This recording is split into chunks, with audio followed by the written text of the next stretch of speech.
straight in. Hello, lads and ladies, and welcome back for another video. Well, stream if you are watching with us live. We are back with some Sky Bet League One live. We will wait for a few people to join. Hope you are all well and you enjoyed your weekend. It is that point of the weekend where I think League One Live is basically taking over Heartbeat, where you get to it and you think, work tomorrow. Back up to the old grind tomorrow after a nice couple of days off. How are you, Charlie? Thank you for joining me. It's a month after you last came on, where Wigan lost 6-1. Yeah. This time it's a bit better, isn't it? Oh, it's got a lot better. It's a lot more positive at the club and in my house as well. It's a lot more positive. I'm not crying about Ryan Lowe every week, and I think my wife's the happiest of anybody. She doesn't have to hear about him anymore. But yeah, I'm not Jake Tong. I've not just got one hand on the title this week, but hopefully I can do an all right job standing in for him. Yeah. Yeah, I must admit, I was enjoying him yesterday and I thought, oh God, look at Jake Tong. Yeah! Come on! Oh, this man. This surprise! Man. Hello. How was your weekend? I thought I was going to get a better reaction than that, folks. Yeah.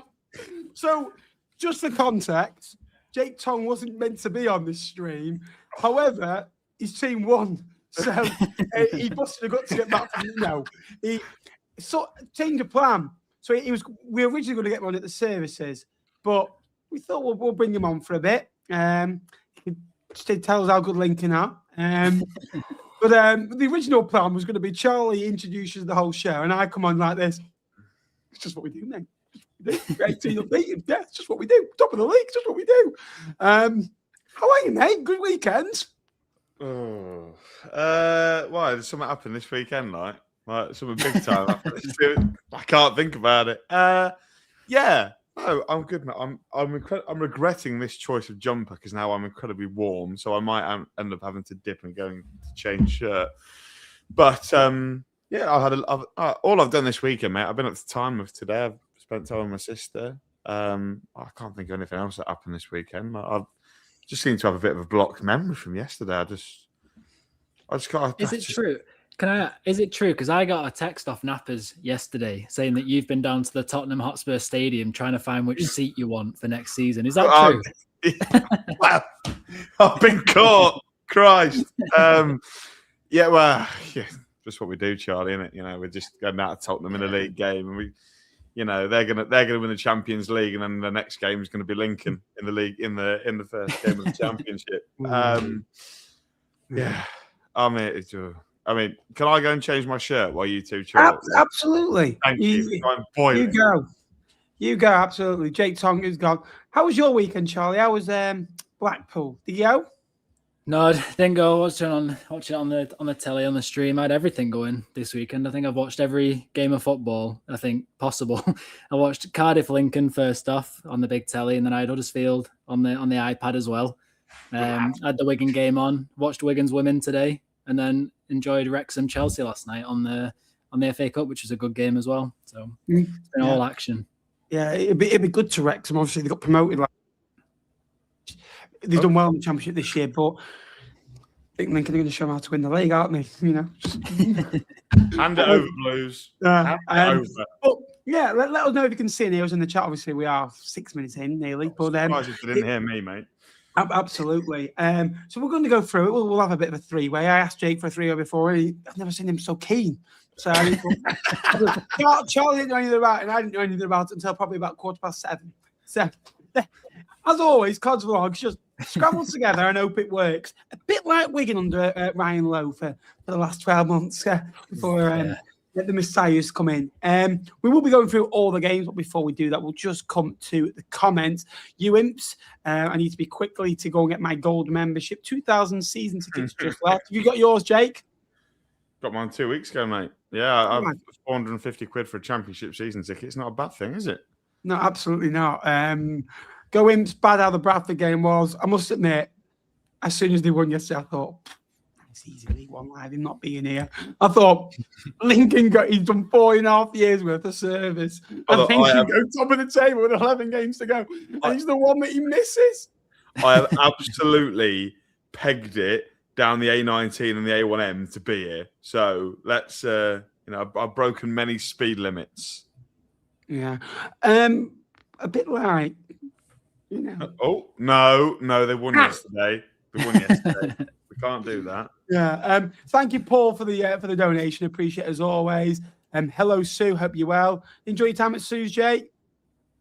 I've just demolished before I come on 4 Rice Krispie Cake snappers.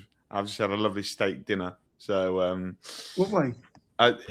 It's nice to be reminded that you are an equal to Ben Natman sometimes.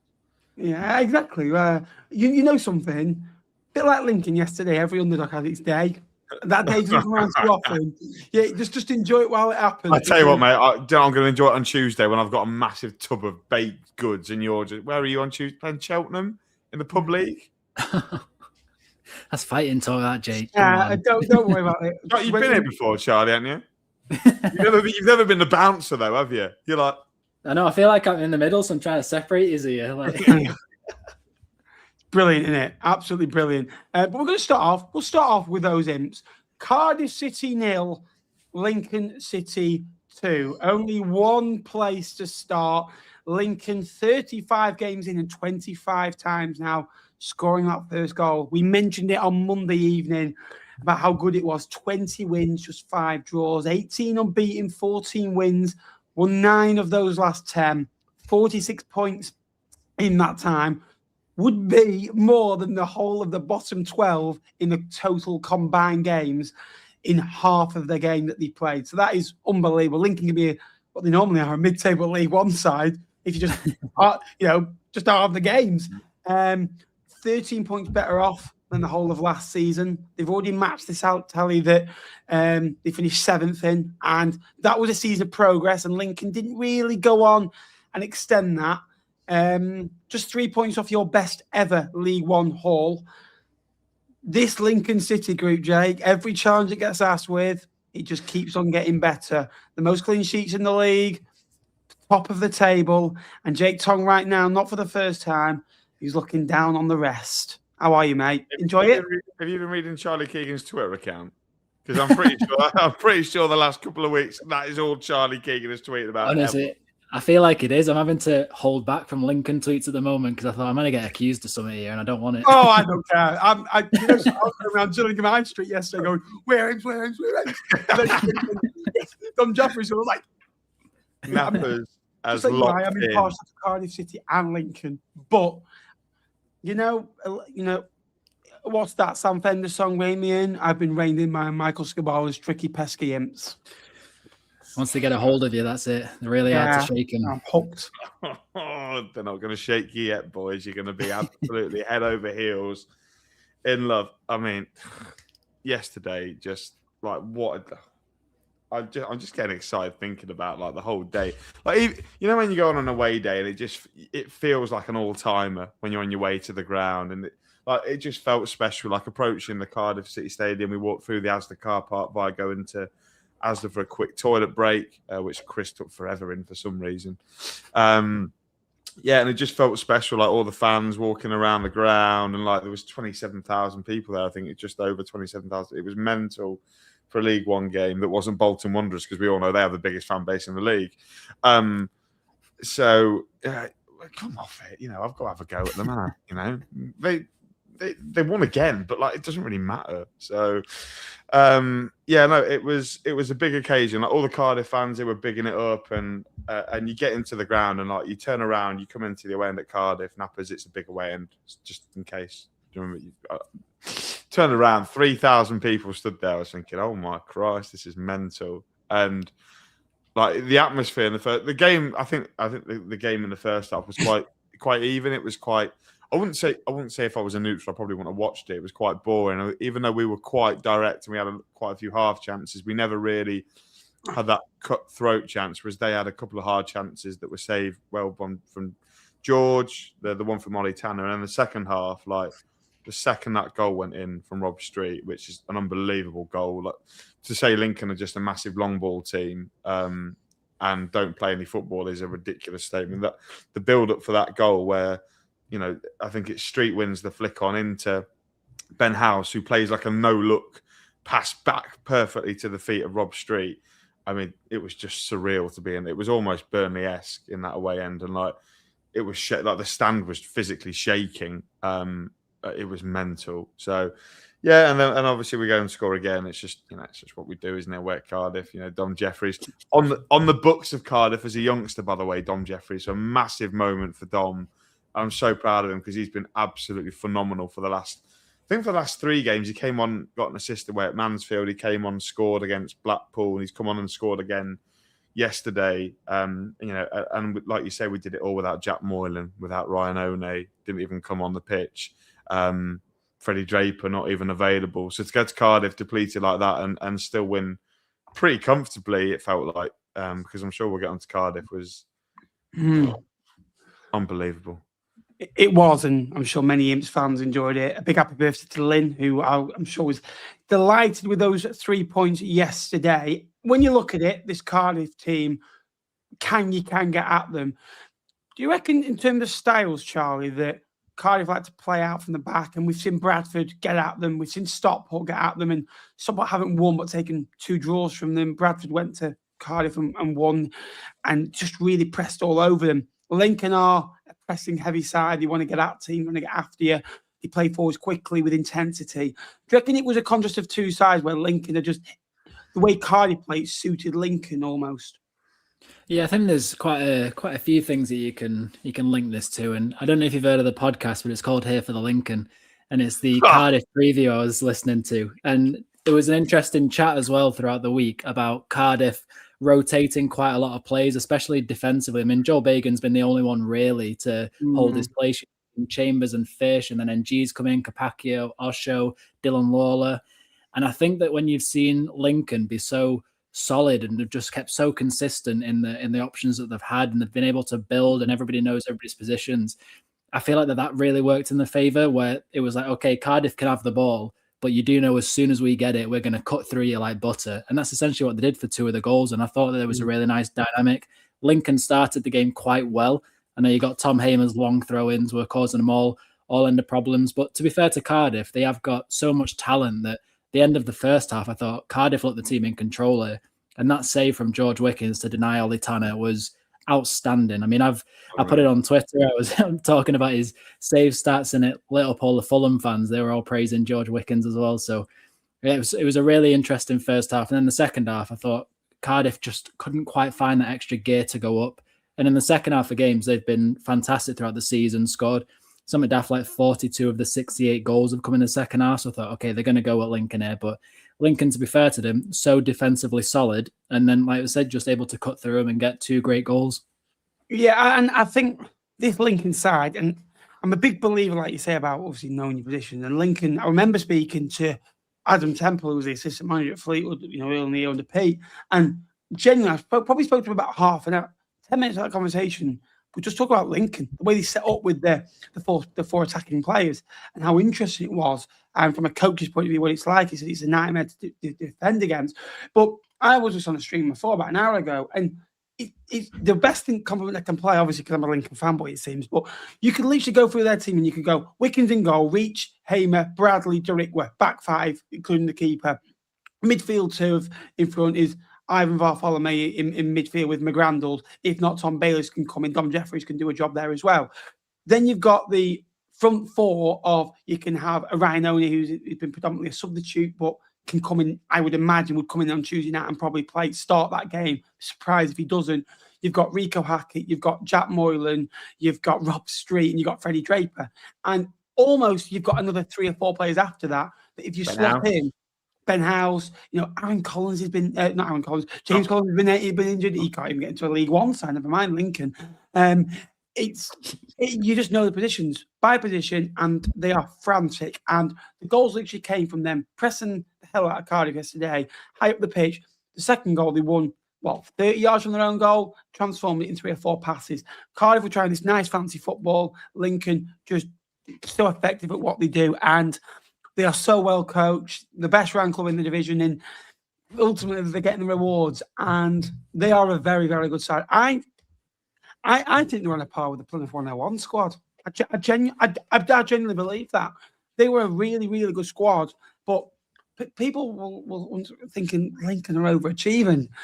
I think they are massively, but ultimately, I think that's a top 6 squad.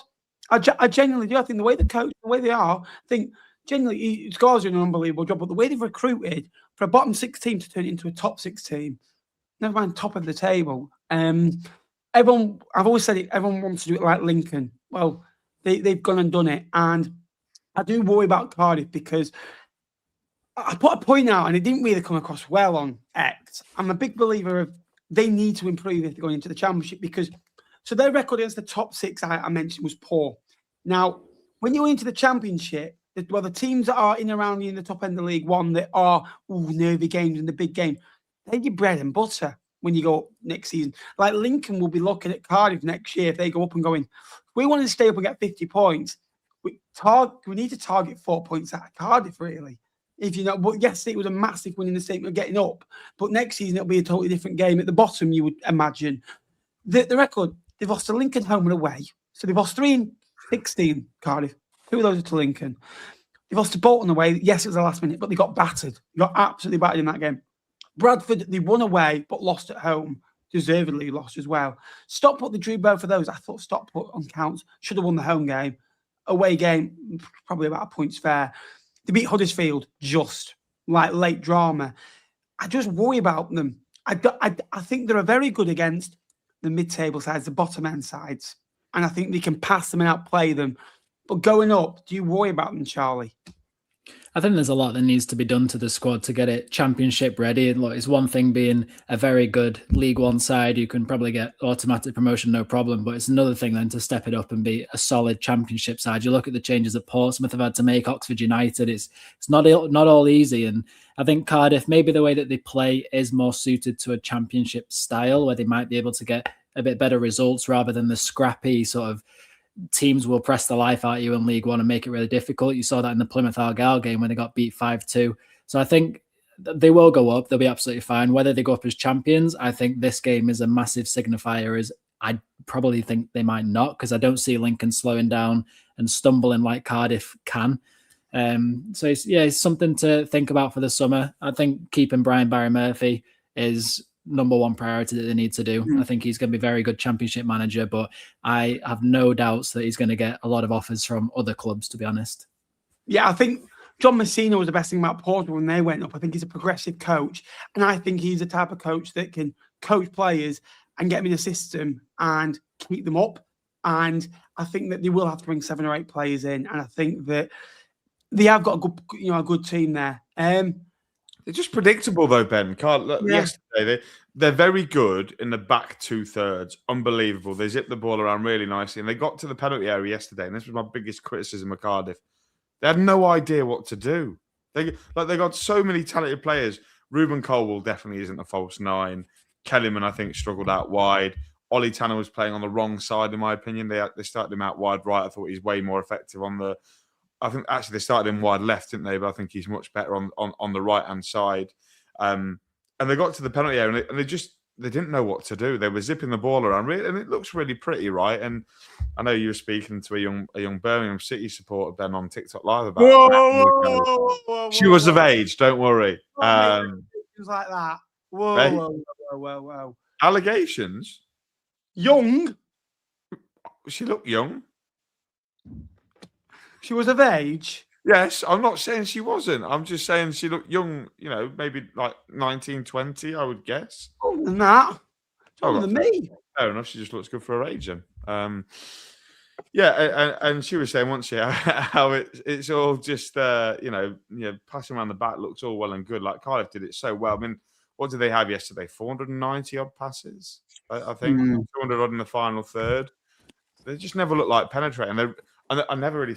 they're missing Salah, aren't they, massively? That's the problem with Cardiff. They don't have that focal point where to play off and then they can start those quick combinations. No one then is the focal point. And when you've got 2 centre-halves like Tom Hamer and Sonny Bradley, they're just going to absolutely bully people like Ruben Colwell because it's not his game, and it was a little bit unfair maybe of him to maybe be up against them. But yeah, I just felt a little bit like they got to the box and they run out of ideas, and they had to shoot from distance. And I think their best chance in the entire game come from when the ball, was on the edge of the box, and they had to have a pot shot that, Charlie said George made 2 decent saves, one very good one decent one. And then I think the best chance they had in the second half was when the ball popped out to the edge of the box and Ruben Colwell put it wide. And for God green earth, I thought it was in the back of the net, but I'm grateful it wasn't. But it looked in from where I was. So their best chances come from outside the box. I just don't think this Cardiff team are quite set up to play that way. But I think, like you boys have both said, Lincoln deserve a lot of credit for making Cardiff play like that, because we did a job on them massively. I keep asking you, and you keep telling me game by game. And do you remember when I said to you, this unbeaten run, I think you'll be judged by Rotherham at home, which is in 2 weeks, and you've only got Exeter and Stockport to come. And I think if you can get 3-4 points out of those two, I think that, wow, unbelievable. You're talking nearly 80 points then. How many more points do you think is needed, Jake? To do what? To get promoted. To get promoted. That's definitely one aim at the minute. Good lad. I think 90 points is probably the marker, isn't it, to get automatically promoted? I don't think Bolton are going to go and win all their remaining games, though. I don't think Stockport or Bradford are either. So I think you probably get away with like 86, maybe 80, maybe 85. But it's one game at a time, isn't it? It's Exeter away for us on Tuesday. It's a very difficult game. So yeah, probably 80, 85 to get automatic promoted, probably, and then I'm probably going to say another 10 on top of that to win the league. 95 points, win as a league. Love it. I feel like a rose between two thorns. Winning the league, Wigan done it before. They've won promotion. Captain, by the way, the captain knows how to win the league. He did it with Wigan. Wigan won promotion at Fleetwood. Dan Burns started doing the floss. That's when you knew. That's when you knew you made that. But yeah, we're going to move on to our next game. We'll have a bit of Lincoln chat again at the end, because why not? If you could do us all a favour, there's 130 of you in the chat, so if you could subscribe, that'd be massively appreciated. We are driving their way forward to 19,000 subscribers. So if you could subscribe and like while you're here, that'd be appreciated. Bolton Wanderers 3, Wycombe 2. I think Bolton fans are going to have heart attacks. Genuinely, I think that's 17 goals now in the echelon to the last 10, 15 minutes of games. And we spoke about it pretty much all season. I did a TikTok before. Barnsley away early in the season, 86th minute. Lincoln, 97th minute. Huddersfield, I think, was the biggest of the lot, because we were going through a bit of a tough period in that kind of October running. Derby and Koji Dewberry scored those 2 goals within a space of the minute. Koji Dewberry again against Cardiff, massive win, their only shot on target in that game. 82nd minute against Exeter, 93rd against Rotherham, 78 against Doncaster, but still in the echelons of the game, chasing the game. 91st against Leyton. Mason Bursa loves a late goal. Dalby against Burton, 93rd. Dalby against Lincoln in the 82nd. Bursa again against Reading, 96th. Bursa again against Blackpool in the 86th. And then yesterday, Rodriguez in the 88th, Bursa in the 91st, and Blackett Taylor with one of the best goals you will see in League One or in the EFL this weekend. I think it's a top up there for goal of the season in the situation it was to curl into that far corner. Unbelievable. I don't know about this one, because I think it's two things, Charlie. I think that for me, Bolton are tiring out teams, and maybe are getting the fruits later on in the game than they probably deserve. They probably deserve to score 10, 15 minutes before they are, and they're not. And then just at the end, when tired legs are coming in, they're getting the goal that they probably should have got 10, 15 minutes ago.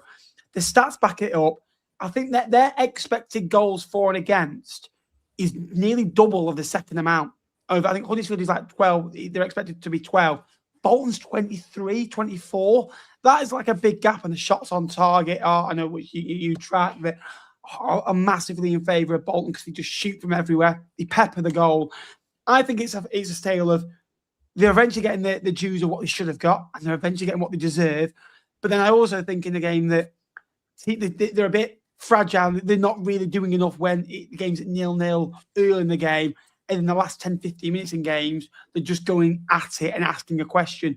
But we want to see more from Bolton, I think, in the first parts of games, because 17 points rescued in the 90th minute alone, beyond, they'd be Barnsley otherwise. Yeah, it's been a very frustrating season, I imagine, if you're a Bolton fan, because like you're saying, the underlying stats, I mean, shots and shots on target, they lead the league. They're actually superior in all of those stats. And I know I texted you yesterday, Ben, talking about at home. They are by far, I think they've had 53 more shots at home than Cardiff have, who have got the second most. So that is outstanding. They're averaging about 18 and 19 shots with about 5 or 6 on target per game. And obviously, if you have a clinical edge, you should just be blowing teams out the water. And I think that is where Bolton have faltered quite a bit this season, where they're not quite able to get those massive results that they really need consistently enough. It's this game, that the 3-2. It's the 12th time this season that they've won a game by a 1-goal margin. And then you look at 13 draws as well. It's by far the most in the division. So it's just, they're not quite able to get over the line, but they have got a very good group of players. And I think if Bolton do go up, I think I do worry about how Steven Schumacher, how much he has to adapt for Championship football. But if they don't go up, I think he's learned so much this season about what he does need to get in a clinical area in a forward line to then go. Because I think his football is great. He is able to coach a really good squad. I just think the players at times are letting him down in key moments. And we saw that with, I will say, 2 probably cheap goals that they conceded to go behind. Tierra Gale had a great chance at the first 2 minutes. I think it was, forced Will Norris into a very good save. But I want to see more from Bolton, especially at home as well, which is funny to say because they've only lost 1 all season at home. So they have been very good. Yeah, absolutely. I just feel like with the shots thing, I think the case because they are better and they are dominant, and teams do sit off.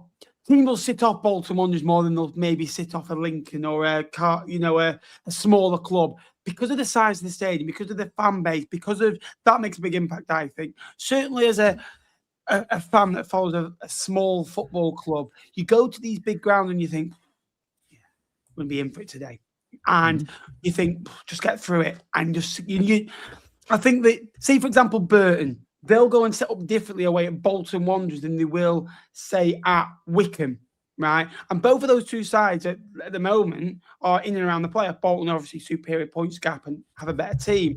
But ultimately, when you go to these big clubs, you set up in different ways, don't you? You have to do. Lincoln did it yesterday, set up in a slightly different way yesterday, and at times looked a little bit different because of the opposition they were playing. And ultimately, I think they're having more shots because they're huffing and puffing in games. But if they were winning 2-3-0, I think the foot would be off the gas and the shots wouldn't. I think Cardiff have been a little bit more, well, they've got the job done and they've just been, yeah, we'll roll off it.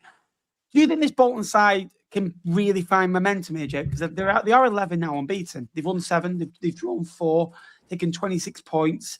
They are in good form. It's just whatever they do, Lincoln do a lot better. And Cardiff, to be fair, have matched them, if not better them. But I think for the last 11 to 12 games, you've really seen why the 3 that are at the top of the table are there.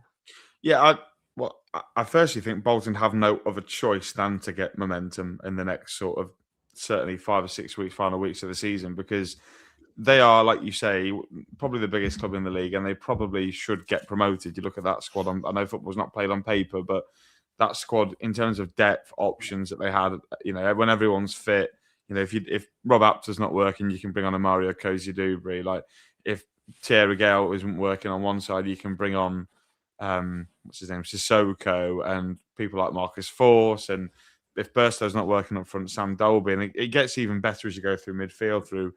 Arahan. Sorry, Chad. I know that work gives you PTSD. Given I close nearly signed to Wigan in the summer for some reason. We went there in August, and they brought off Arahan and Simmons, and brought on Sheehan and Morley. Just what they can do, and I don't think anyone has that level of depth. So I think in terms of where they should be, I think they're not only are they miles behind, but also like. They have to have momentum if that's where they want to finish. They want to be in the top 2. They want to give Cardiff and Lincoln a little bit of a fright and make them have to work to get automatic promotion. Because at the minute, it feels like Cardiff and Lincoln, yes, they're playing very, very well, but they're maybe not there may be, I know it looks bizarre with the score lines that us and Cardiff are getting, but we're maybe in third or fourth gear when Bolton really should be pushing us to fifth and sixth gear, but they've only started recently doing it. So, yeah, I think this Bolton team can get momentum. I mean, 7 wins in 11 is fantastic form. I think any other season it probably has you much closer to the top 2 than what it has done now. But they've got a great chance. They've got a great chance. And the thing about Bolton is if they don't get the playoffs, I partly think Bolton are better going, right, that's top 2 over now. Because we need because when you have that mindset of chasing the top 2 all season and you finish in the playoffs, and I remember Ben, I say this to you all the time. Remember Northampton when they nearly got promoted? The Rovers won 7-0 and took promotion right off the fingertips. Last kick of the game, and they went into the playoffs. And Northampton probably should have gone up in League 2 that season because they were much better, I thought, than Bristol Rovers. I could do it, but I'm not going to because I'll upset Gilly. And they went into the playoffs and they were horrific. And I think it was Bolton a couple of years ago, wasn't it, when they were chasing them down, Bolton and Peterborough, and they both lost obviously to Oxford in those playoffs as well. So I think that partly Bolton are better off going, do you know what? Let's just go and get in the playoffs. Let's finish the season as well as we can to get momentum. Let's have a mini pre-season for the next 6 weeks and get everyone fit and available so that we can make changes in the playoffs to suit what tactical changes we need to make in those games. So it's difficult really because as much as they'll want the top 2 and they'll maybe now be looking at Cardiff going, hold on, that's 2 defeats in 3 now. That's a little bit of a wobble for this Cardiff team. They'll be trying to thinking, is that a wobble? Can we get in there? But also kind of thinking we need to be in good form for the playoffs. But you think about it in the terms of the top 6, like no one should get near Bolton. The other 3 teams have been so inconsistent, and I don't think the teams below the playoffs, if they got in, like a Reading or a Stevenage, God help us if Stevenage got in. But I just don't think they would be able to cope with Bolton. I don't think anyone really can. I think I'll give Bolton a few positives. They've only lost 6 games all season. That for me shows they're hard to beat. And they've got out of situations, and that people call it lucky scoring all these late goals, but I think it's character, and I think it's finding a way not to kind of lose a game of football. And Bolton get a lot of hate and they get a lot of stick, but what this Bolton side have that they didn't have 12 months ago or under Everett to even at time, I think they look a lot more fitter now. I think they look a lot more sharper, and I'm a big believer. How many times do I say? And speaking to Phil before about Morecambe, about Jim Bentley, all he said is, if we go down, we go down. If we stay up, we stay up. All I want to do is that those players to be representative of what I am and what the football club are. And that's hard-working, go to the very end and don't give up. I can cope with losing, but what I can't cope with is giving up.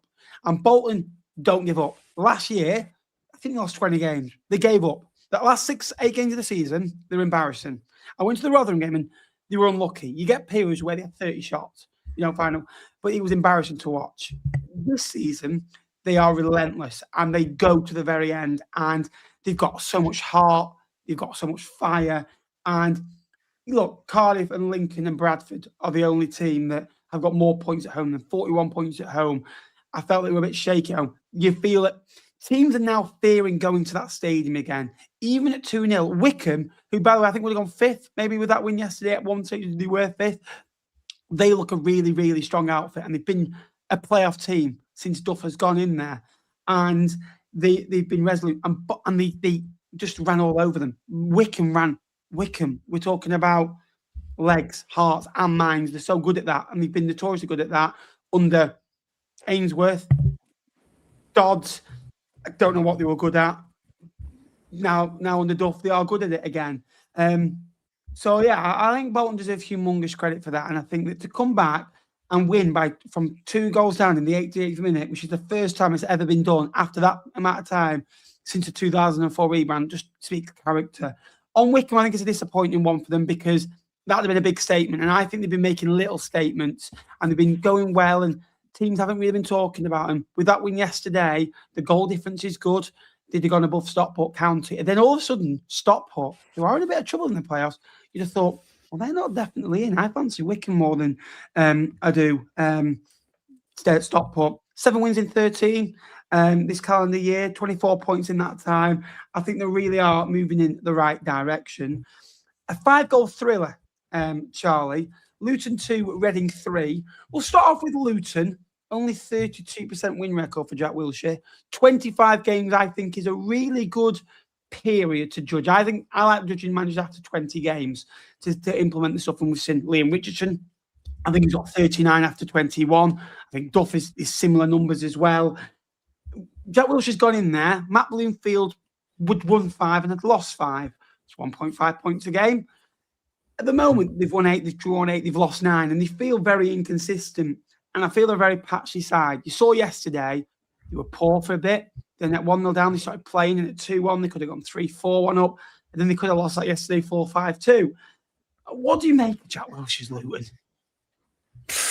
I don't know. I think patchy is the right word to call it. And I just never know what I'm going to get from Luton at all. I've been speaking to Lewis Williams quite a lot this week, and he's in the same boat where it's just, yes, they're in the final of the Virtue Trophy, and that's great, but you've got to focus on the league and have this. And it's just not been anywhere near where it needs to be. They obviously have the parachute payments, I think, expire. Is it the end of this season? I think it is. So next season, don't they? Next season. Years, yeah. So this is, well, I think they only get 2 because they're in the Premier League for 1 year, I think. Oh, maybe, There's a caveat with that. So I think it's either this year it expires or, next year.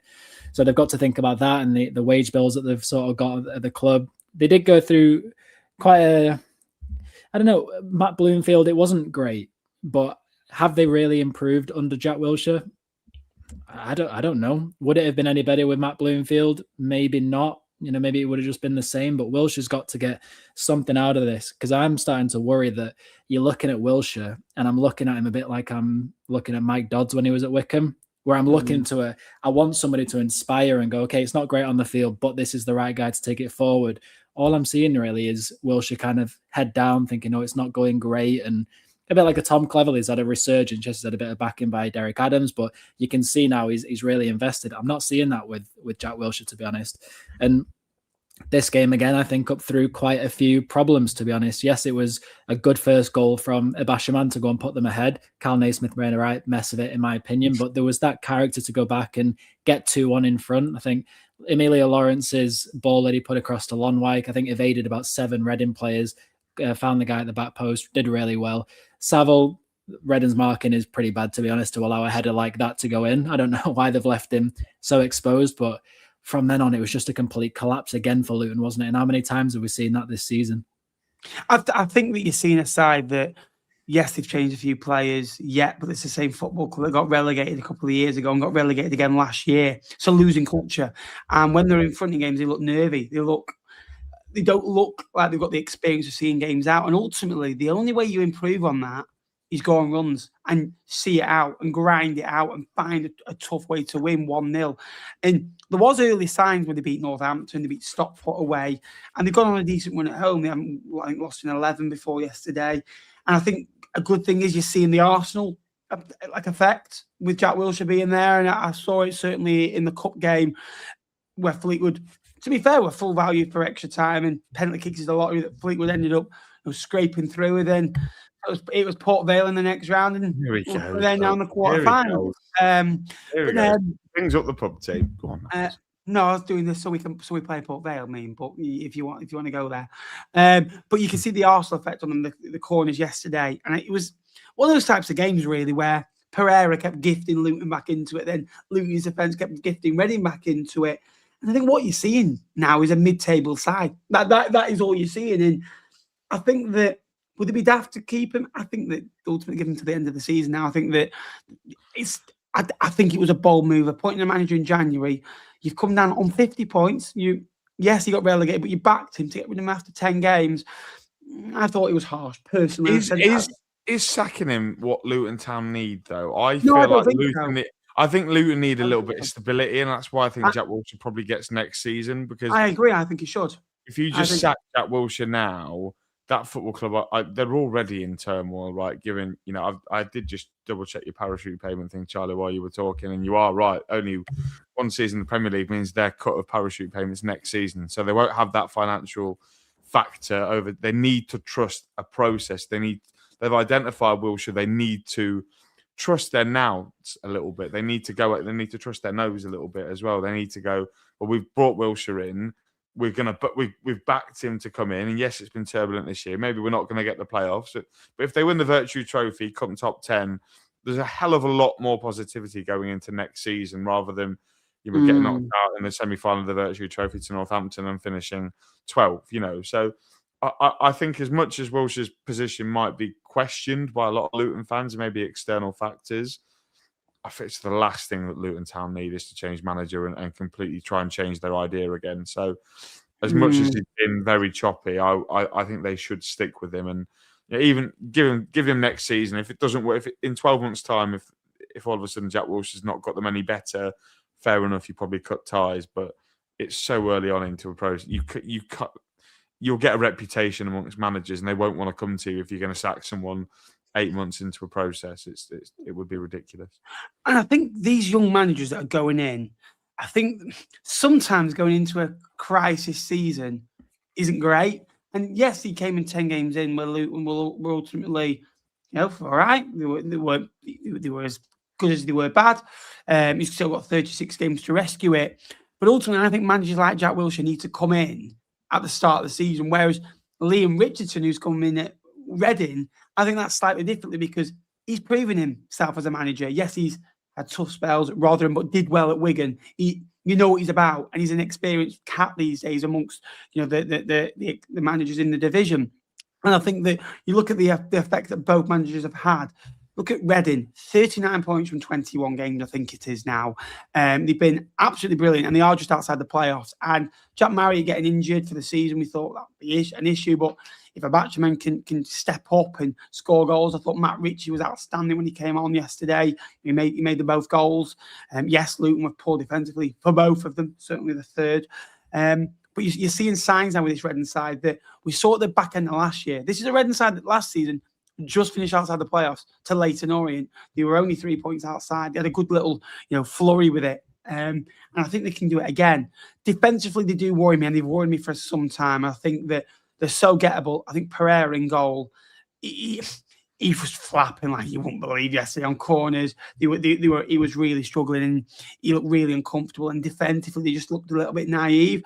And it's not something I wouldn't really associate with Liam Richardson. I would think that had to be strong defensively and find a way. But ultimately, 39 points from 21 games. Do you reckon, Charlie, they are the team that you think can get in? Because you look at, yes, PPG is a thing, but I'm more of a believer in momentum now at this time of the season that they're in better form than Stockport, they're in better form than Huddersfield. I think the top four are cemented now.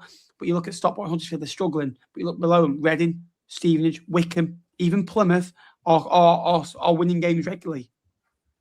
Yeah, as if for top six contenders, Reading are the one I look at with a little bit more apprehension just because of the injury, especially to Jack Marriott. I think that's absolutely huge. But up step Calvin Abashaman, I think he definitely needed this sort of game, and that hat-trick should hopefully fill in with a lot of confidence. But to do Luton Town home and away, 3-2 in both games, I think their away form has had to improve. I think going to the Medeski is always a horrible event, isn't it? It was horrible last year. Been pretty horrible for most teams this year, but I enjoyed it last year. You enjoy every game at the moment. It's all roses for you.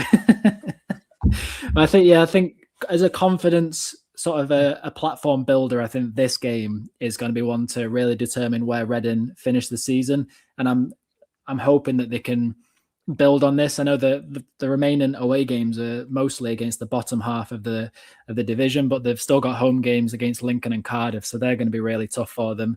Whether they're able to get into the top six, I'm not sure. I do think they'll give it a good go, but like you say, there's a few defensive frailties there, which I think Ben Ward has helped. I think he's a fantastic defender, a bit like in Arahan. We had him right there, and then he went away, so Wigan didn't manage to get him, but they're a good team, Reading, and I think Liam Richardson, it's very early on in the build.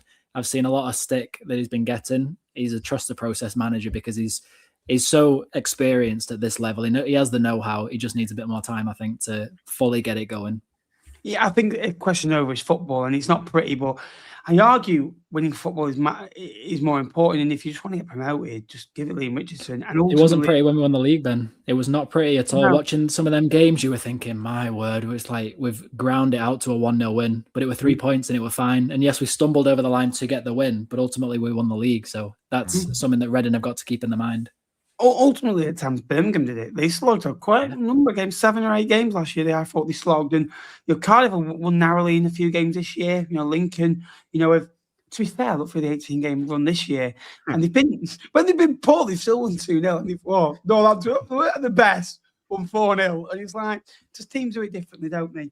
I'm going to leave Jake with this one because. Basically, there's a new fans group that's been set up, and it's got a few members, but an honorary member of that, he set it up himself, was the Bin Pepple Supporters Club. And Jake Tong was the Crown Foundation, and what form he's been on. Now, we mentioned 15 games. We came on here and we said about Cleverley's in trouble. And then that big game at Port Vale, middle of November, including that, 20 matches, 11 wins, 3 draws, 6 defeats. The issue is they've lost like the 6 games. They've lost heavily to Lincoln. They lost heavily to Reading, didn't they, at home? And they are gettable still. But ultimately now, that's 36 points, 1.8 points a game from that time. Only Bolton, Cardiff and Lincoln have more in that time, by the way. Lincoln have 49 points in that time, by the way. Unbelievable. Cardiff 46 and Bolton 38. That's a massive win for Tom Cleverley's Greens. And it just keeps them interested into the top 10 now. I think if they finish there, it'd be a great season for them. And it'd be, a season of consolidation, especially after the start. First 15 games, you win 4 of your first 15 and you lose 9 of them. You're in trouble, aren't you? They are 6 points off. They have got a game in hand. They've got Wigan, Reading, Stevenage to come. Tell you what, if they win that, or get 7 points out those next 3, Huddersfield to come as well. So they've got to play playoff rivals. They beat their playoff rivals, take points off them. This Plymouth team might not be out of it just yet, Jake. Do you know what? I think they have a massive advantage. And I think, we always talk about how teams need a goal scorer, right, to get their aims. We talk down the bottom of the league, Blackpool have got Ashley Fletcher. Wigan have got Joey Taylor. Oh, my God, what a guy. Plymouth have got 2. They've got 2. They've got Lawrence Alai and they've got Bin Pebble, who, by the way, get your stocks on Bin Pebble because he is going to have one hell of a career. And what a performance from him yesterday. 2 very different types of goals, maybe not ones that he's maybe known for scoring, but he's so young. And if he can score those goals regularly, that guy is just going to get better and better. He's got all the physical attributes to do it. And yeah, they've got 2 players in Talai and Pebble who are scoring the goals. And defend. I think yesterday actually showed a little bit of a different side to Plymouth to what we've maybe seen. We've seen the flair and the flamboyance, and they went and battered Cardiff and they went and pressed the living daylights out of them. But yesterday, they, let's not forget that this Plymouth team. I think, they went behind to an absolute stunner from Elliot Lee. Like the technique on that from Elliot Lee was like a joke. It was amazing, and it's quite easy. Thinking about home games, which they've lost this year. You mentioned the Lincoln game when they've gone down, the heads dropped and things like that. But this is a game where they knew they had to win if they had wanted to keep them. I feel like Plymouth are actually playing in last chance saloon every single week. And I feel like that's maybe getting an extra 5 or 10% out of them. And yeah, Pebble yesterday, just absolutely outstanding. Just a great display of a centre forward. And it is a massive win for them, Ben, because like you say, it puts them into the top 10. Now, they're only, like you say, 6 points behind Huddersfield, who I still go and say Huddersfield are not the bar. I don't think they're the team that you should be comparing yourself for if you want to finish in the playoffs. But, they win that game in hand. They're on 52. That's close to Wycombe. That's only a point behind Wycombe, who yesterday at one point were 5th in the league, I think, when they were 2-0 up away at Bolton. So, yeah, look, anything's possible for Tom Cleverley, and I hope he does it. I really hope he does it, because I put my white flag out and surrendered that he was rubbish, didn't I? After having so much belief in him at the start of the season, I'd love. It'd be such a success story, wouldn't it? Being bottom of the league and finishing in the playoffs, it would be unbelievable. And that 6th spot is so open. Go, carry on. No, I was just wondering what the finger wag was all about. Oh no, I'm agreeing with you. So he's just reminding me. Oh wow! I was telling you off. So, two things. Do you remember that Barnsley team? I think was it 15, 16? Obviously, I don't think you were in league. You were in the football league. We were in the football league, yeah. You were dog dirt on my shoe at that point. Now he's just turned into a bit of manure. It's still there. I just can't get rid of you. But wow. I think you look at Barnsley. I think they were put in the bottom. I think they were literally bottom, and they were in the bottom four in like November. Wasn't it? No, it wasn't. It might have been on the Heckingbottom. I can't remember. I think it might have been on the Heckingbottom. But we were on an unbelievable run in the last. I think it might have been Lee Johnson. I can't remember. But they were on this. They had like Horahan in the squad. Ashley Fletcher was in the squad. They had a really good squad, and ultimately, I think Sam Winnell might have been in the squad as well. They went up and got sixth every year. Let's not beat around the bush. Every year, sixth spot is always open. There's always a team that is a surprise pack. You don't just stay sixth all year and get in. It's always a late entry in the last 3-4 games of the season, or a team that has been fifth or been fourth and dropped down to sixth, and that late entry has floated above you a little bit and added in the extra spot. Still the same thing, swings and roundabouts. Doncaster's 11th defeat in 18, and I think Doncaster are a good team in the making. I really do, and I just think they are a side about moments. In so many games, they get the first goal and they get themselves in good positions. I think in the Stockport, even the game against Cardiff, they scored 3 good goals. Even the game against Plymouth, they went 1-0 up in that game. They lost 5-1. And I think that they consistently put themselves in good positions to win games of football. They started the season really well, didn't win for 17 in all competitions, lasting from September till January time. And then they started winning a few because I thought, well, they're 3-0 against Wigan. They drew 3-3 and they beat Leyton Orient on the Tuesday night after and won 3-0. I think they'll be okay because of the position they get themselves in. But you don't think there'll be frustration because I think Doncaster could easily be. You look at the table right now and they are only 3 points above. But I reckon Doncaster could be at 50 points already because I think the way they play, I think their impact on games, Charlie, I think that certainly Doncaster should be thinking we should be so far clear. Yeah, and there's a blueprint that I think Grant McCann needs to make sure his side follows, and it's AFC Wimbledon's blueprint where you're not going to win every game. There's some games where you might be open and exposed, but you go again and try again in the next game. And Doncaster, I think, do have the talent in this division. They've really impressed me. I mean, I always hark back to that 3-3 against Wigan. They should have been 5 or 6-0 up by the hour mark in that game, and they just couldn't be clinical enough to go and do it, and they were collapsing at the end of games. And it is tiring to make the jump up from League 2 to League 1.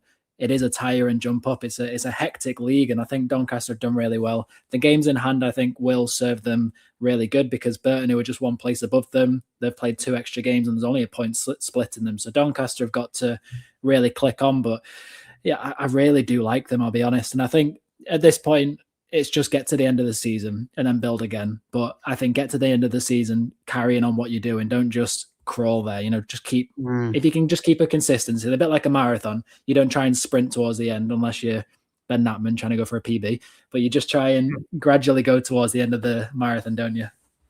I'd tell you what, and there is some bumps in that marathon, I can tell you and assure you. It wasn't a pleasant experience at mile 18 when I'm flagging, and I did League One live that night, and it was very tiring.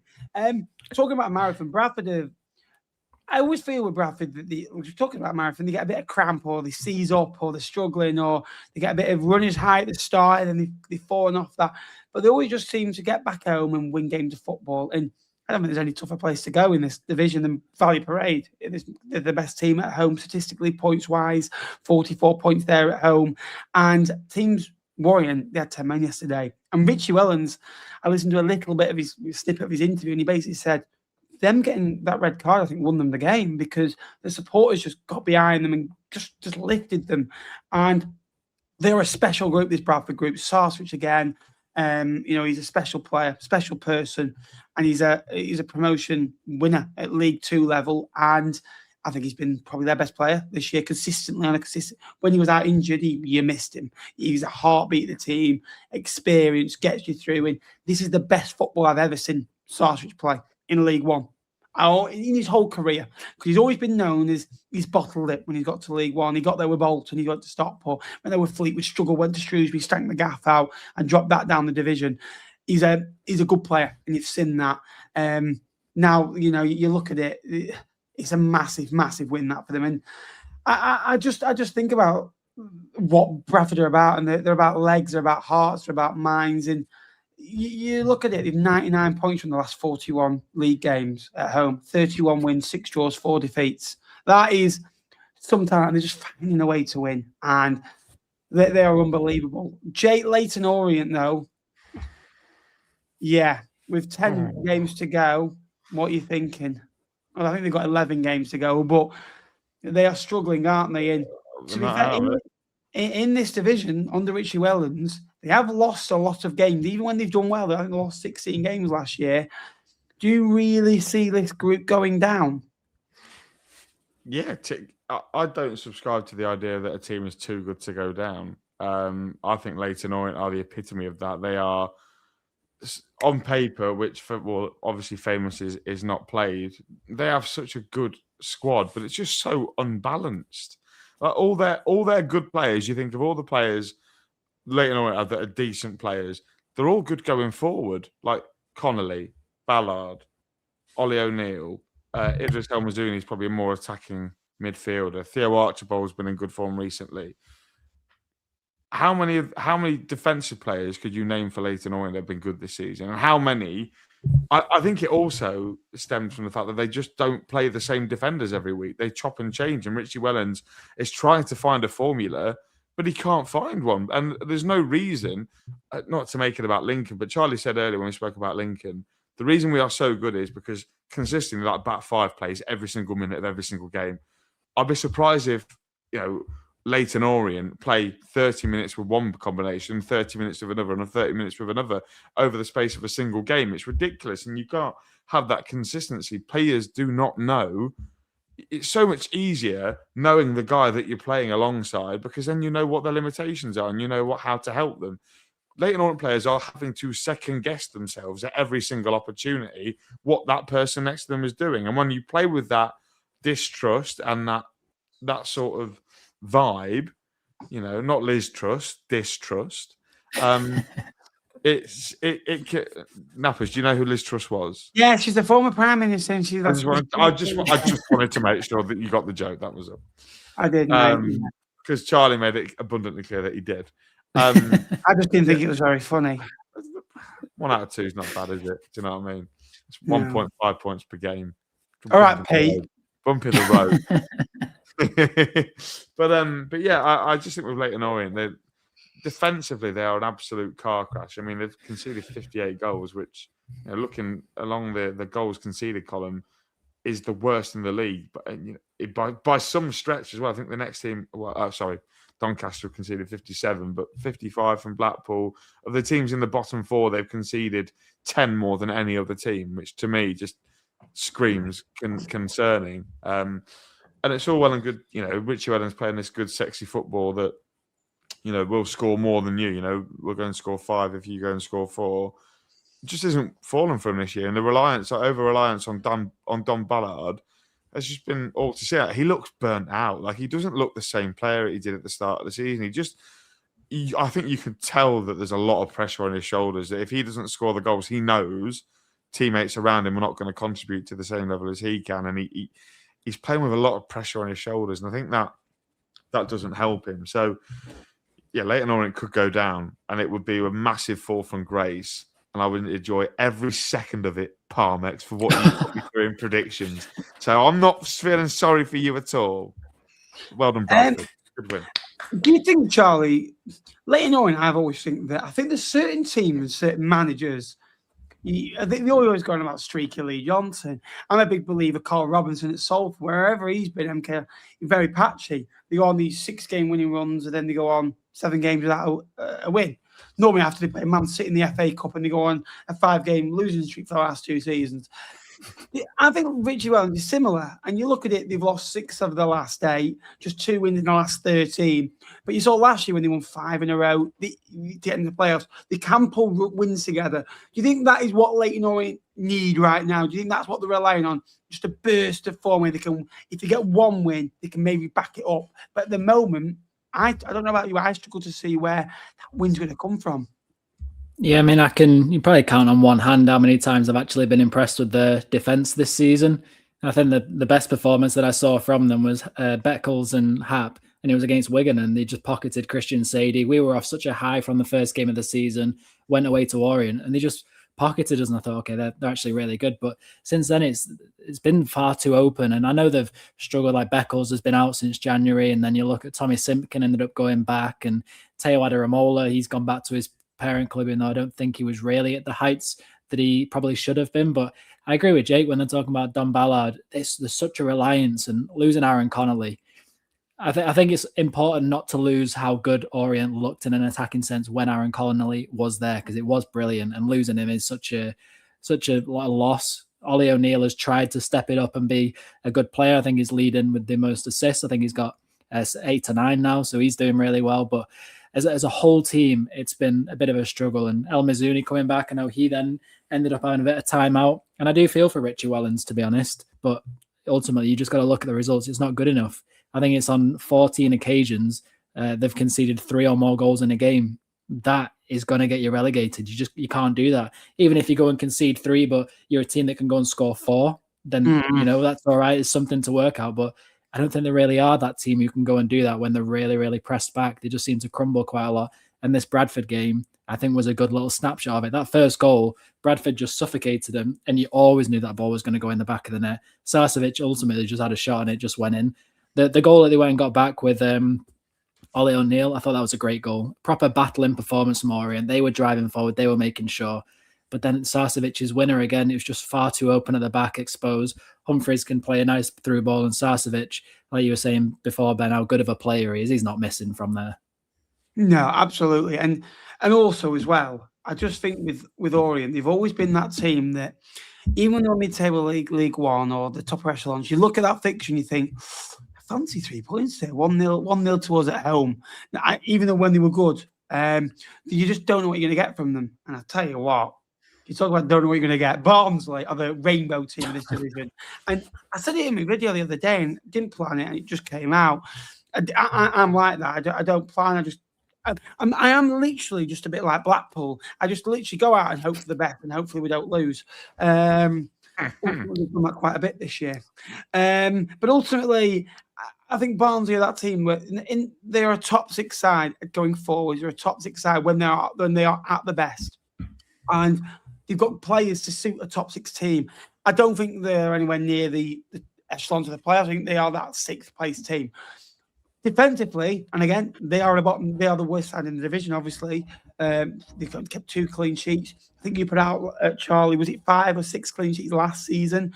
So this has been a concern for a while now. And I've mentioned they've always been that team. Certainly at Oakwell, both teams to score. They always seem that seems to happen. 18 points from 12. They just consistently tune out the odd result. 5 wins in 12, but they've lost 4. They've drawn the other 3. They consistently just do enough to be where they are. 35 points from the previous 21. Well, I'm not being funny. That's similar, mould of form. They've been the same all year round. The squad is thin. We know that. At 38 years old, David McGoldrick now is the oldest player to score and assist in a League One match since. Who do you reckon, Jake? Who do you reckon was the oldest to do it? I'll give you a clue. Why you asked me? Charlie's probably older than me. It was 4. No, I'm not asking you to give your age. I think Charlie's older than me. I don't know. But I'm asking as a quiz question. Who do you reckon it was? It was 4 years ago. The oldest player to score in League One. And assist in the same game. So what year I'd tell you what, I would say he's probably one of the most well-known players to ever play in League One. Billy Sharp. Adebayo Akinfenwa. So, yeah. I just think Barnsley is very hit and miss. And I think this is where they're at. Exeter, Charlie, 9 without a win. Follows a run of just 1 loss in 8. They're another team that are very patchy. That loss was Cardiff away. They have drawn 6 of the 9. Do you reckon that Gary Caldwell to Matt Taylor might take some time? And do you reckon they're quite fortunate that maybe 4 or 5 points better off than they are? Otherwise, they could be in trouble a little bit. I don't think anyone's talking about Exeter being in trouble yet, are they? But 9 without a win. Concerning, would you say? It is a little concerning. And throughout the season, I've been saying, do not lose Gary Caldwell because there will be a drop-off. But ultimately, when he comes to Wigan, I'll take it because he's been great for us. But the Matt Taylor effect, I'm not sure how that's going to work. I wasn't enamoured with him when he was at Bristol Rovers, to be honest. I think they really struggled during his time. And I know we went there and won 4-0. I think he was the manager in charge and it just looked really lethargic. But Rovers have had so many issues throughout their squad that you can't really pin it on him. So maybe this is, he's returning to the club as well. So this could be a whole different situation for him. Caldwell did really well. And I think Exeter can really use those points that they won under him to benefit them massively, where it just keeps them out of this relegation scrap. I do think there's enough quality in there. You look at Jaden Warren, he can create a goal out of nothing. Josh McGuinness is consistently getting involved again and is setting up goals as well as scoring a couple. I think you've got Ilmari Niskanen as a fantastic wing back who gets him on the assists and he does really well. There are good players in this squad. And Ethan Brierley as well in the midfield. I really like him. There are good players, but yeah, I think they also struggle just for consistency. And when you come up against a Barnsley team, it's such a hard game to work out what you're going to get from them and how you need to approach the game. It's not that when you play against Lincoln or against a Cardiff, you go, okay, we need to play this certain way because they're going to play this certain way. You have no idea on Barnsley. I don't think they have any idea. They're as surprised as anybody when it does work out. So I feel a bit for Exeter. They did well to try and get back in this one with the Jaden Wareham goal, but Barnsley, I really liked their 2 goals, I thought it was really good. The first one, just Route 1 football, eat your heart out, wasn't it? Just Owen Goodman straight over the top, really, really quick to get McGoldrick through. I think Exeter will be disappointed with the defence, but that second one, I think Barnsley as well, they're good at pinging the ball, aren't they, from the midfield? Luca Connell and Adam Phillips, if they want to ping it around, they'll do it. And it was a nice goal. Good to see Vimal Yoganathan on the score sheet. I remember him very early on in his career, he played against Wigan in an EFL Cup game. Yes, he gave away a penalty, but I thought there was a lot of raw characteristics there that I really wanted to see. And going away to Oldham was the best thing for him, I think, to get that confidence. Yeah, absolutely. Just to let you know, Charlie, I think as well as you've been doing, there's just something slightly I disagree with there. Where did Matt Taylor go to, Jake? What do you mean? Where did he manage? I see what you're doing. Oh, did you not? You just said Rovers, didn't you? He just went Bristol Rovers. You didn't say Bristol Rovers. What's going on, Charlie Light? What's going on? We didn't get the memo. Eh? We didn't get the memo. Been here long enough to know the memo, Charlie. Charlie mentioned there actually when Exeter play the teams like Lincoln and Cardiff. Well, they're their next 2 games, Lincoln and Cardiff.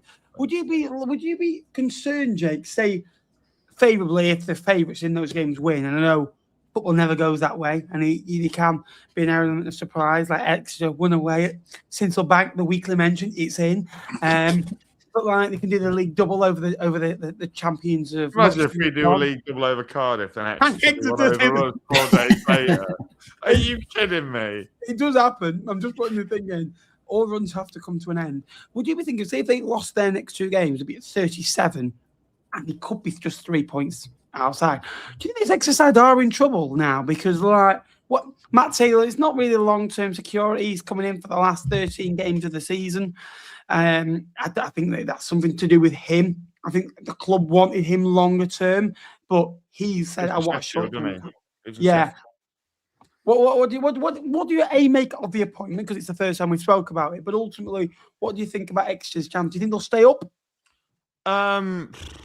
What I don't think it is as good as Gary Caldwell going into Wigan, because I think Gary Caldwell has a track record of being not a firefighter, but trying to rally and motivate a team who maybe aren't in as good a position as maybe they should be or are financially compared to the rest of the league and getting results instantly. I don't think we've seen that side of Matt Taylor. I think when we saw him go into Rotherham in a similar sort of boat, he completely stank the gaff out a little bit. I don't think it worked anywhere maybe like he would have wanted it to have done. I like Matt Taylor as a manager. I think he was really unfortunate at Bristol Rovers. I think it was it was really hard done by an ownership that is just they run that club like an absolute circus, and Gilly will have no qualms with me saying that. But I think he was really hard done by because his football is really attractive. I always go back to think about Matt Taylor, that Exeter City team that won League Two in, what was it? 21-22. Yeah, they were amazing. Like, they were so good. There's some really good players, didn't they? Like Josh Key, and players like that. And Sam Nomble. Sam Nomble. And yeah, I just think with them, if they do lose the next 2 games, they could be in a bit of bother because there's a lot of negative momentum. We talk about positive momentum at the top end of the table. Well, it can work the other way. And if this Exeter team are on 37 points with maybe 11 games to play or 12 games to play, and we think we're probably going to either need more than 50 points to stay up in League One this year.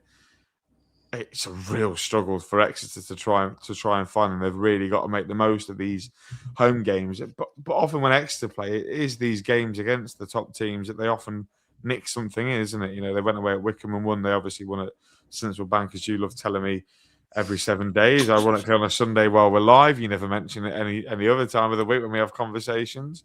I think it's a decent. I think it's a good appointment in terms of he knows the football club. They know him. I don't think it will be long term. Matt Taylor's fully settled in Sheffield by the sounds of it with his kids. I don't think he wants to be away from them. I wouldn't be surprised to see him take a job in League Two, maybe in the middle of the country, maybe like a Grimsby or something like that in League Two next season. That'd be good for him. I was doing a superb job at Grimsby. Yeah, but I was trying to take the mick that they're going to be in League Two next season. What about mid-table Fleetwood? Too northern. I think it's too far of a commute from Sheffield. Not far, 2 hours.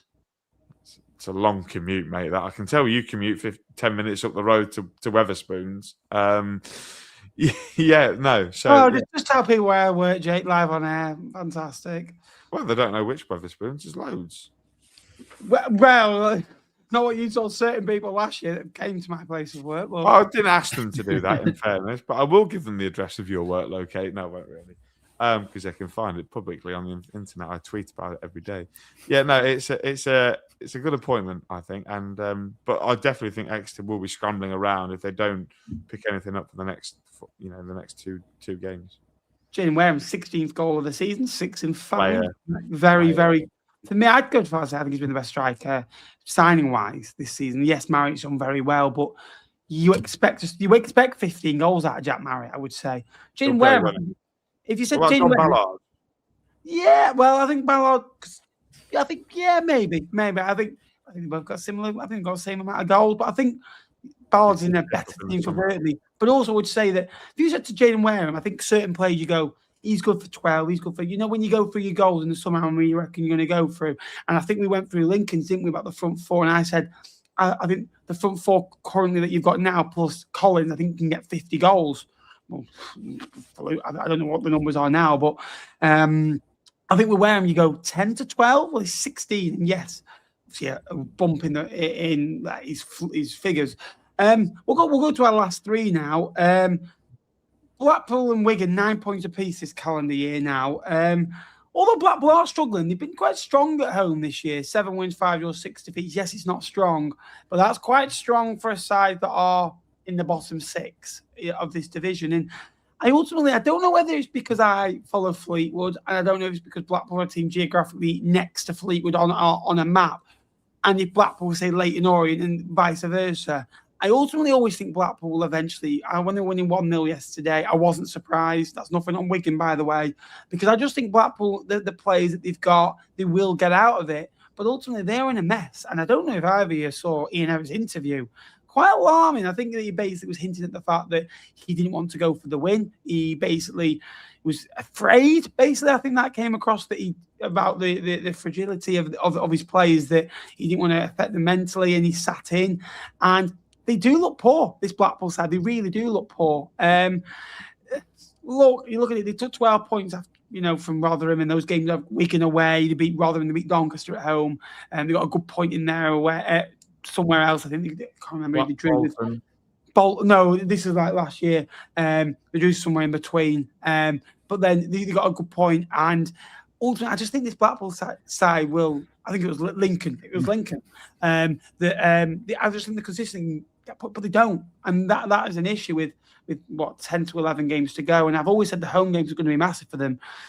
But Wigan at home, they are that gettable, and you go a goal up, go and see it out. Wigan, on the other hand, 7 points in the first 4 under Gary Caldwell, 9 points from the last 12 games under the previous, management previous. With only 2 wins in 18. You've drawn as many as you've lost, Charlie. What did you make of this one yesterday at Bloomfield Road?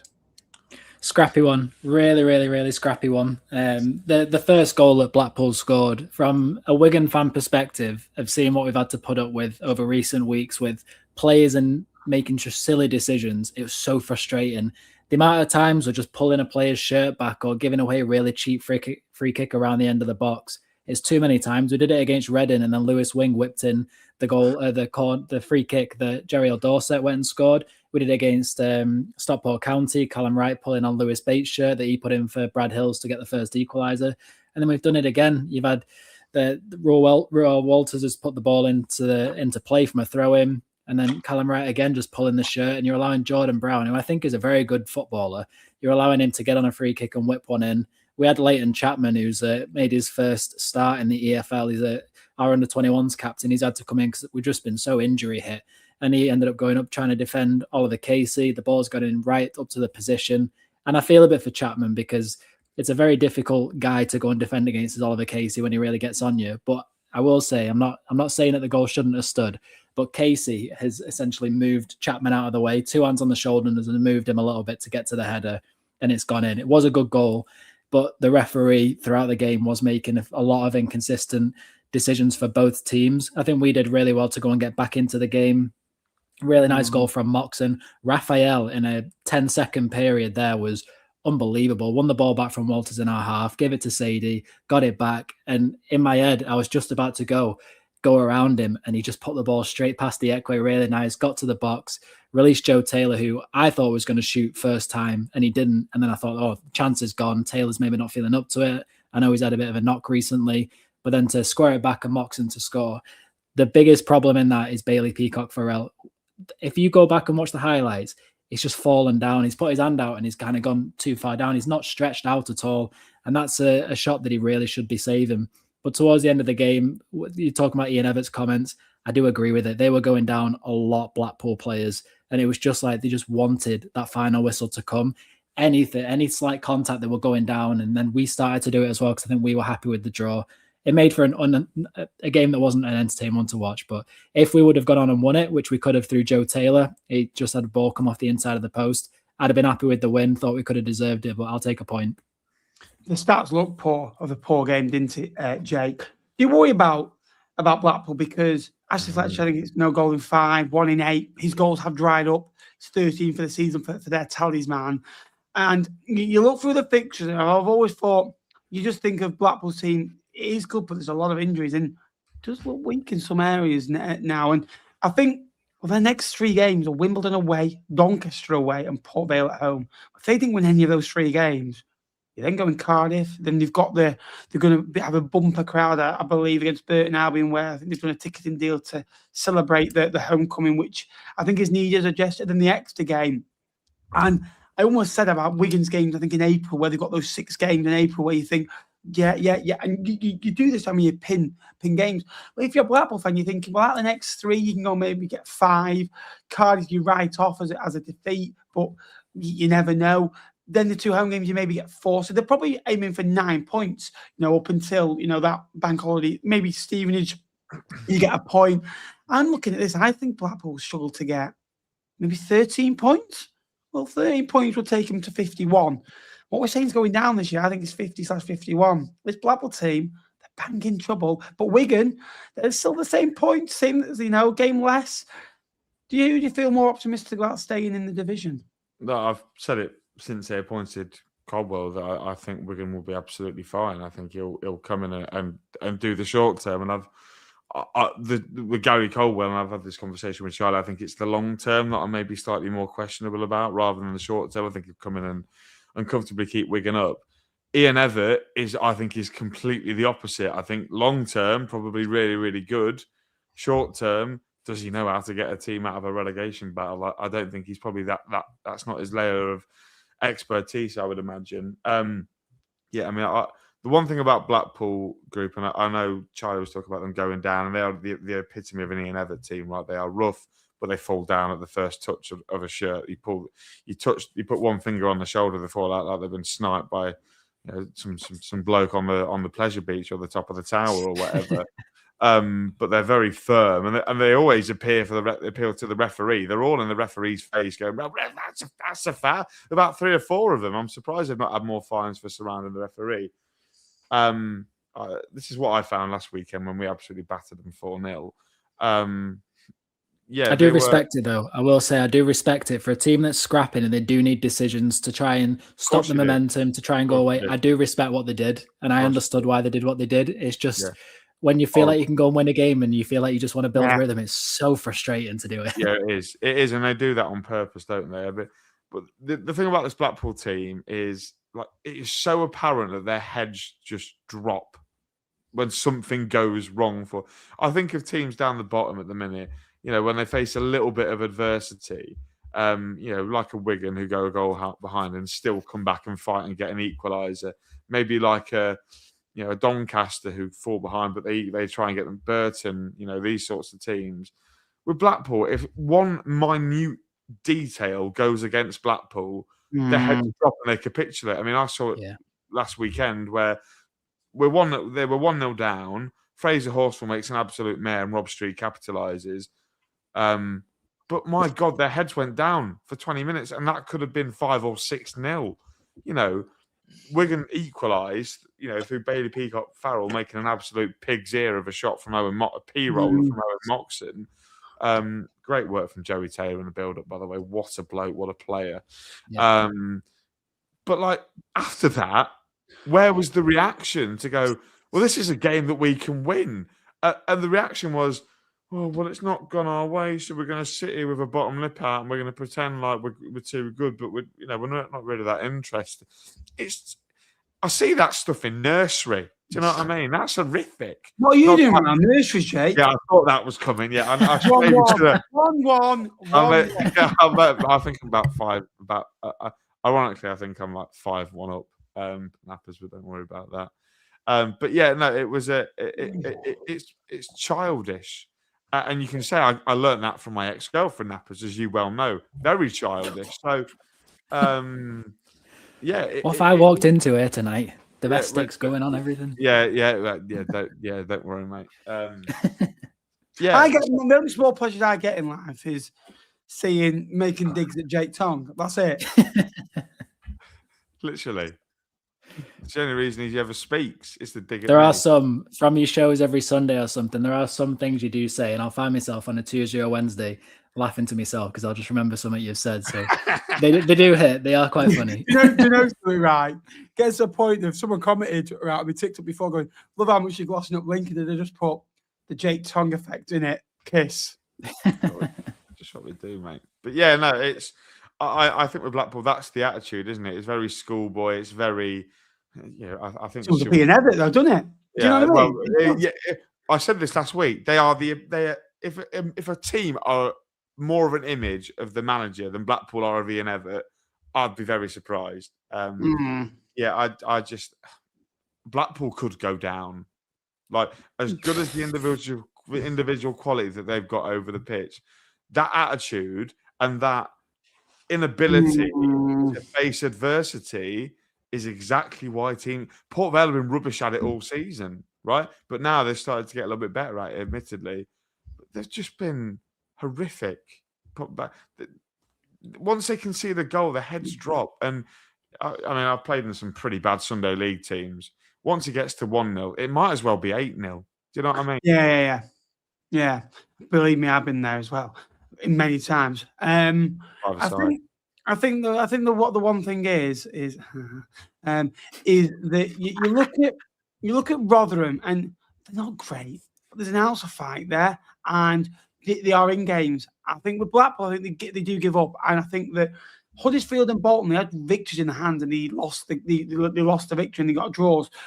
Would they have taken that point at Huddersfield and Bolton if they were fighting for promotion? Absolutely. Never mind if they're fighting against relegation. So it's a great result either way. But ultimately, you got victory in the palm of your hand that's been snatched away from you. I think Wigan, there's something about them. Doncaster are a better side than Blackpool. Honestly, they are. I think that Burton, who we're going to come on to in a minute, I've got a point on.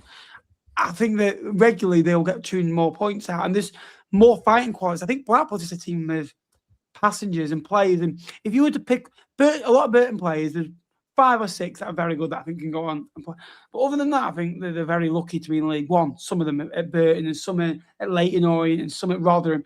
But I think at Blackpool, you can go and pick them and think, oh, yeah, I'll have a go on him. Fletcher, yeah, we'll bring you in, blah, blah, blah. Probably about 7 or 8 that you could easily go mid-table League One. Even to a chasing, playoff pack team. And, we'll talk about Burton now. Obviously, they did lose to Stevenage yesterday.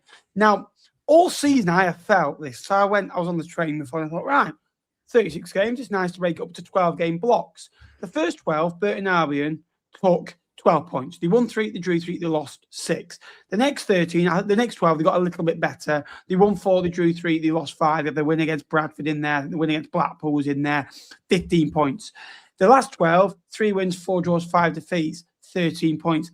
This, for me, sums up their manager and sums up what Burton are about. They lost yesterday and it was bad. But one thing I will counteract and say, this is what Burton Albion will be under Gary Bowyer. Will Gary Bowyer, in 3 years' time, have Burton Albion chasing for a top 6, top 10, top 12? I don't think so. In League Two, probably, yeah. While he's at that football club... Burton Albion will always be between 14th and 18th in League One, in my opinion. As long as they back him financially, yes, they're going to have to struggle and recruit funds after losing, I think, what was it, 10 million pounds, which is ludicrous. But that's ultimately on a lot of things to get the club up to date in the 21st century. I think regularly, every 12 games, and I was speaking to David about this before, they will lose 50% of their games. But the good thing about their other 50% is they don't just draw 40% and win 10. They draw 25% and they win 25. So every 12 games, they win 3, they draw 3, they lose 6.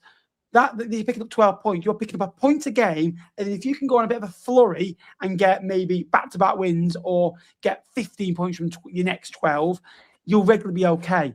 And I think that's what they are. They're just... And where other teams will go on 7 or 8 without a win, I think Burton can go on these runs of they might lose 3 in a row, but ultimately I think they'll win the next one. Or you think I don't think they'll go 7 without a win. I think genuinely they'll win every 6 games at least and get a win. And when they get a win, I think out of the next 5, they'll win maybe 2, draw 2, lose 1. And they go, oh, they're on a bit of a good run right now. And I think that's where they're at. And I think that is a compliment to Gary Bowyer. And I went through his stats since being at the football club. He has lost 27 games of his time. He's drawn 16 and won 19, which from 62 games, you've lost, over, I think, 60% of your games. But ultimately, the wins enough. Talk about winning enough, Jake. Your favourites, the boys. You saw Farley giving it like that in the away end, buzzing after the announcement. The teams were coming out, and he was just buzzing on live. And then he was still there. I think about an hour ago when we started this programme, still clapping the players off, in buzzing that they beat Burton Albion away from home. They can win away from home. It's taken them a while. They didn't go 007 at least after losing the last 6 away. Another big win for Stevenage. 6 wins by the scoreline of 1-0. 11 wins have been by the odd goal for Stevenage. To be fair, they went through a spell earlier where they lost 6 on the bounce, all by the odd goal, and now they started losing by 2 and 3s. This Stevenage team have won 5 of the last 8. Are they having a little bit of a flurry for the playoffs, or do you reckon that, with games in hand, big game on Tuesday night against Leyton, Orient, and then at home to Wimbledon, is Matt Farley's Stevenage going to lead us down Wembley way? Do you know what I'm going to say, Nappers? And I say this thing to you every time Fleetwood win a game. Well done, Stevenage. You beat a pub team. Well done. Yeah, good work. Jeez. No, they are the views of Jake Tong, not those of the League One Live podcast. I tell you what, I cannot wait. I'll sell this to Phil. I cannot wait for this man to get humbled. And it will happen. Yeah, next season we'll get 9 points and we'll be relegated. We'll be back. Yeah, having spent 2 years in the Championship isn't for everyone, Jake. Burton did it. Yeah. No, it's a massive win. It is a massive win for Stevenage, and it does feel like they've won the last 4 at home, haven't they? Before it was that away form that really was dropping them down towards that chasing pack rather than being in there, because throughout the first sort of 3 months of the season, as we get told on the Stevenage Football Club podcast every week, that they went top in November, and that means something, doesn't it? That means something. They were top in November. Top teams do not go top in November. Do you know what I mean? It's just It's just what they do. I can't wait to post on Tuesday night if they win. 5th in March. We're 10 games away. We're in the playoff race. 57 points in March. Love this team. Love this team. Best ever League One season. Yeah, I know. Yeah. And then all of a sudden they'll lose a game and they'll go, next season is our biggest ever season in League One. I'm ready for it. But I do feel for Andy Blair and Luca, bless them, putting up with that positivity. But yeah, fair play to them. They've finally won away from home. I think, in those 6 games, they've conceded 3 goals in the majority of them. Obviously, I think the last win before was away at Stockport, wasn't it? In that season-defining win away at Stockport County in December.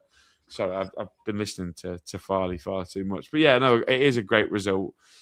Especially, I think, given the fact that other teams in the top 6 have been to Burton and been completely slapped up. I mean, I was there, obviously, for the Stockport game where I thought Burton were very, very good. Obviously, they beat Huddersfield at home. They've beaten Bolton at home convincingly. They've drawn with Cardiff. They've still got Bradford to play. So they're very good against the second tier down of teams. I'm talking Cardiff, Bolton, Stockport. The second tier down of the clubs in League One at this minute in time. It's a massive win for Stevenage to go to Burton and win a game of football. Admittedly, it wasn't pretty. It wasn't one for the purist. I thought that it was just a heinous game of football. I think if both, it just looked awful to what. I'm glad I didn't watch it. It was just, speaking to David, last night on our little FaceTime, which I think we maybe need to start getting Charlie involved with every week now as well. It was one of them afternoons for Burton where I've watched Stephen Jack's vlog from it. They had a couple of half opportunities, but Marshall's not really been tested at all. Beasley and Shade have been impeccable for Burton Albion this season. And I think it just is the case that some days they're not going to be on it. I think players are in League One for a reason, and the fact that Shade and Beasley have been so effective over the last couple of weeks, sometimes you do have an off day, and I think that was an off day for Burton yesterday. But they'll put themselves back up. I mean, just trying to figure out who Burton have got in their next couple of games. I think they've got Northampton on Saturday, don't they? Which is a massive game. If they can win that, they massively put not only a dent in my heart. Obviously, I'm a massive Cobblers fan, but it will be a big. They'll extend the gap in the League One relegation battle, which I think will be massive for Burton. Yeah, I'm just looking at their fixtures now. Northampton, then they've got Reading at home, Bradford at home, and Blackpool away. So it's a really big month of March for Burton. You'd imagine, let's say they can beat Cobblers, probably beat, let's say, knowing how they are against top teams, they might beat Bradford at Burton, a point away at Blackpool. They could be talking about this Burton getting 8 points, and that would pretty much all but secure their safety, really, in the league. What would it put them on? 8 points. 48 points, isn't he? Maybe 5 points from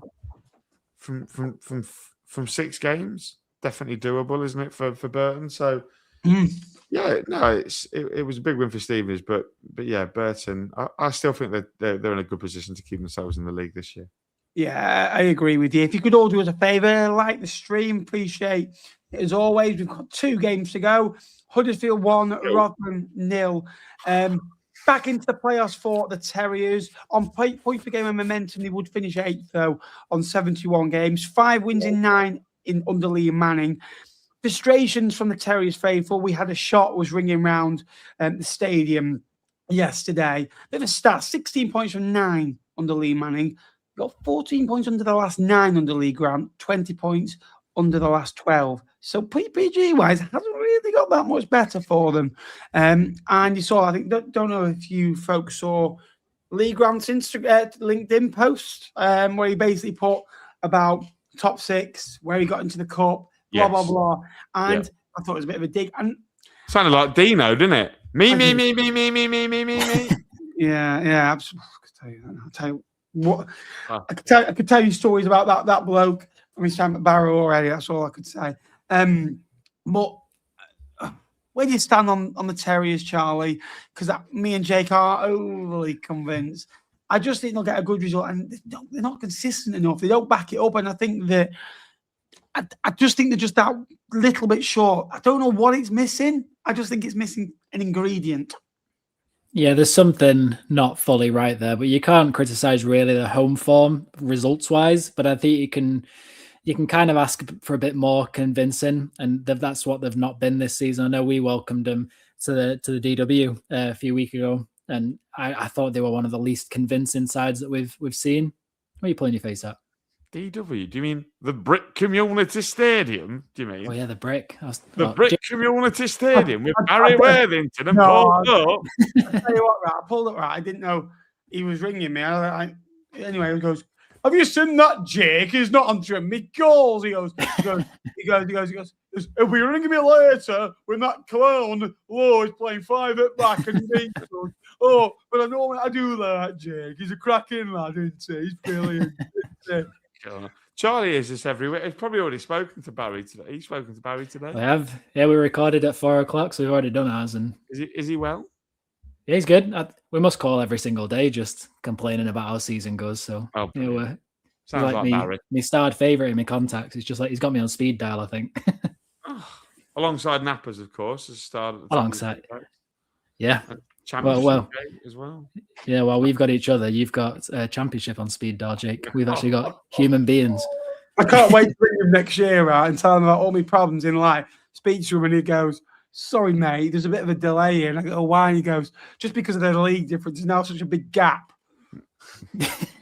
Yeah, speaking of which, mind the gap, Bolton. Sorry, I just had to get it in. Do you know something? I'm getting bad for that myself. And I think I said on the TikTok before, right? Even in the bottom one when I'm hyping them up, and I went, "Yeah, but there is a big gap between them and Lincoln." Jake's going to end up, if you ever go to a pub in Bolton, he's going to have his picture on the door saying, "If you see this man, do not let him in." He's going to be in every pub in Bolton. Yeah. Do you know generally what Bibby said yesterday and Kershaw? They both went, "I genuinely think that we all want Lincoln to go up, but no one wants to go Lincoln because of him." I went, "I knew it. And this is it. No one wants Lincoln to do well because of Jake Tong and that Cheshire grin." Can I say, though, there's a very real possibility, and going back to the Stevenage game, there's a very real possibility we could see Lincoln v Stevenage in the Championship next year playing each other. Let's not. I think that is mad. Lincoln away at Tottenham would be unbelievable. But anyway, that's a story for another day if they do it. Don't worry, mate. Oh, I'll be there. I'll be there. So Huddersfield, Charlie. A team that won't be in the Championship next season. Lol. Well, they're not convincing, are they? And I know when we played them, we had 3 massive scares. Like, they had 2 cleared off the line. They hit the post twice, and Sam Tickle had to make an outrageous save from Marcus Harness. But they're a team that have these big moments. I'm just not seeing them convert enough. And to be honest, in this game, they had to rely on Lenny Agbear own goal. And I know they had a couple of chances, but like you're saying, Napper's that one that came on the hour mark just brought kind of mocking jeers from the home fans, and that's never what you want. I know they're a passionate bunch, the Huddersfield lot, and they deserve to be.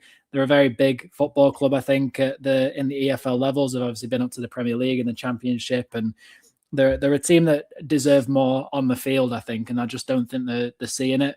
Whether Lee Grant was the right guy for the job or not, I don't think he really was. But you're seeing Kevin Nagel, the owner chairman, coming out and talking about the atmosphere of the club and the culture of the club isn't conducive to winning. That's quite damning from an owner to come out and say that. I know he's very vocal. It's not really what you want to hear all too much. And I think there's been a lot over the last few years, sort of statements that he's been making that have been leading down a path of this isn't working quite right. And you need somebody to get a grip of it. And I think Liam Manning is a good coach. I think he will be the right guy to build them on, but I do think it's going to be a bit of a long process. I don't really see them, even if they do get into the playoffs this year, I don't back them. I don't look at them and go, "No. Yes, you're going to get in." I see the players' interviews that they're doing, and I think, come on, lads, like, you're 6th place, you're fighting for something, and you're not seeing it. It's like you're interviewing a Blackpool player who's a bit like down in the dumps. They have a right to be down in the dumps. Huddersfield don't. I don't understand why they're doing it. I think because he recruited so well in the summer and everyone thought, the top 2, they're going to win the league, they're the best squad in the league. Have they got good players? Yes. But they've got big egos of our football, promotion winners, championship footballers. And you just go through Cardiff, it's a young group, hungry, fighting for everything. Lincoln are playing for their lives and playing for opportunities that they've never had before and playing for the city and making history. You're looking at, even Stockport are wanting to get back to the Championship for the first time in a long, long time. Bradford are looking for back-to-back promotions. Bolton Wanderers are looking to get out of this league. They're hungry and they want to end this drought that they've had, 6 consecutive seasons in this division. They want to get out. And you're seeing fight. Well, I've just mentioned the 5 clubs there that are in the top 5. That 6th spot is Huddersfield, and they're clinging on, whereas Reading are desperate to get into the top 6. You feel the Wycombe, Peterborough, Plymouth with the momentum, and you're looking at Luton and Huddersfield. I think they're quite similar. I think Huddersfield just got the look of the green and won a few more than Luton have, and I think that both of them are just inconsistent, and both of them are thinking they're better than they are. They can just turn up and win, but you can't. You can't just turn up and win, and I just think that Jake said it perfectly right. I think it was a honeymoon period, the first 3, and the fans got overly excited and thought, oh my God, he's the messiah of football, and it's not. And I just think that, I do worry them if they were to get into the playoffs. Rotherham, though, and I'm sorry to bring it up here, Jake, but when they beat Lincoln 3-0 in November, I generally thought honestly, I thought they could push on, right? Because at that time, they were 9 unbeaten. I think they beat Barnsley. They were on a really good run, and I think did they win away at Mansfield or something like that? And they were pulling a really good run together. And I think there were 6 draws in there, 3 wins, and then they drew the next 3. And normally, I'm a big believer when you draw 3 games in a row, the next one's important. Look at Lincoln. Go back to it again a couple of years ago. They drew 3 in a row. I think they played. Did they play Wycombe, Derby, and Peterborough? Derby. Peterborough, Wycombe. Yeah. Obviously, Wycombe away, last minute goal. Peterborough, the cup final, and Derby at home. It was a good week for you as you got your 0-0 against Peterborough. It was a great FA Cup final win for you. And then you went on that 18 game unbeaten run. What happened then? The next game. We don't talk about it. That turned into something, didn't it? Where I didn't hear what you said, to be fair. I said we don't talk about who ended that, do we, Charlie? No, we don't. No, exactly. So then they lost the next 7, and then they drew a few, and then they went on this unbelievable bad run.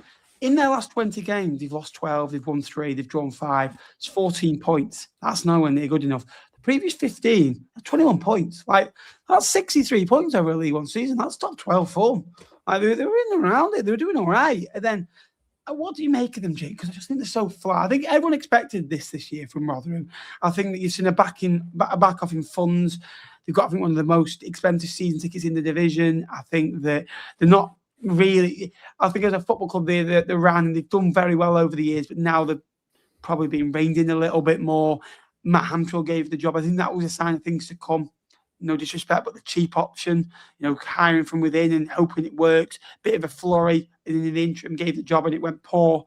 What do you make of this Rotherham team? And because they are banging trouble, but ultimately, every time we say they're banging trouble, they always feel like they pick up 3 points somewhere. And they go 5 adrift and they get near again. But ultimately, with 11 games to go, they're 3 points adrift. Yeah, they're in bother, aren't they?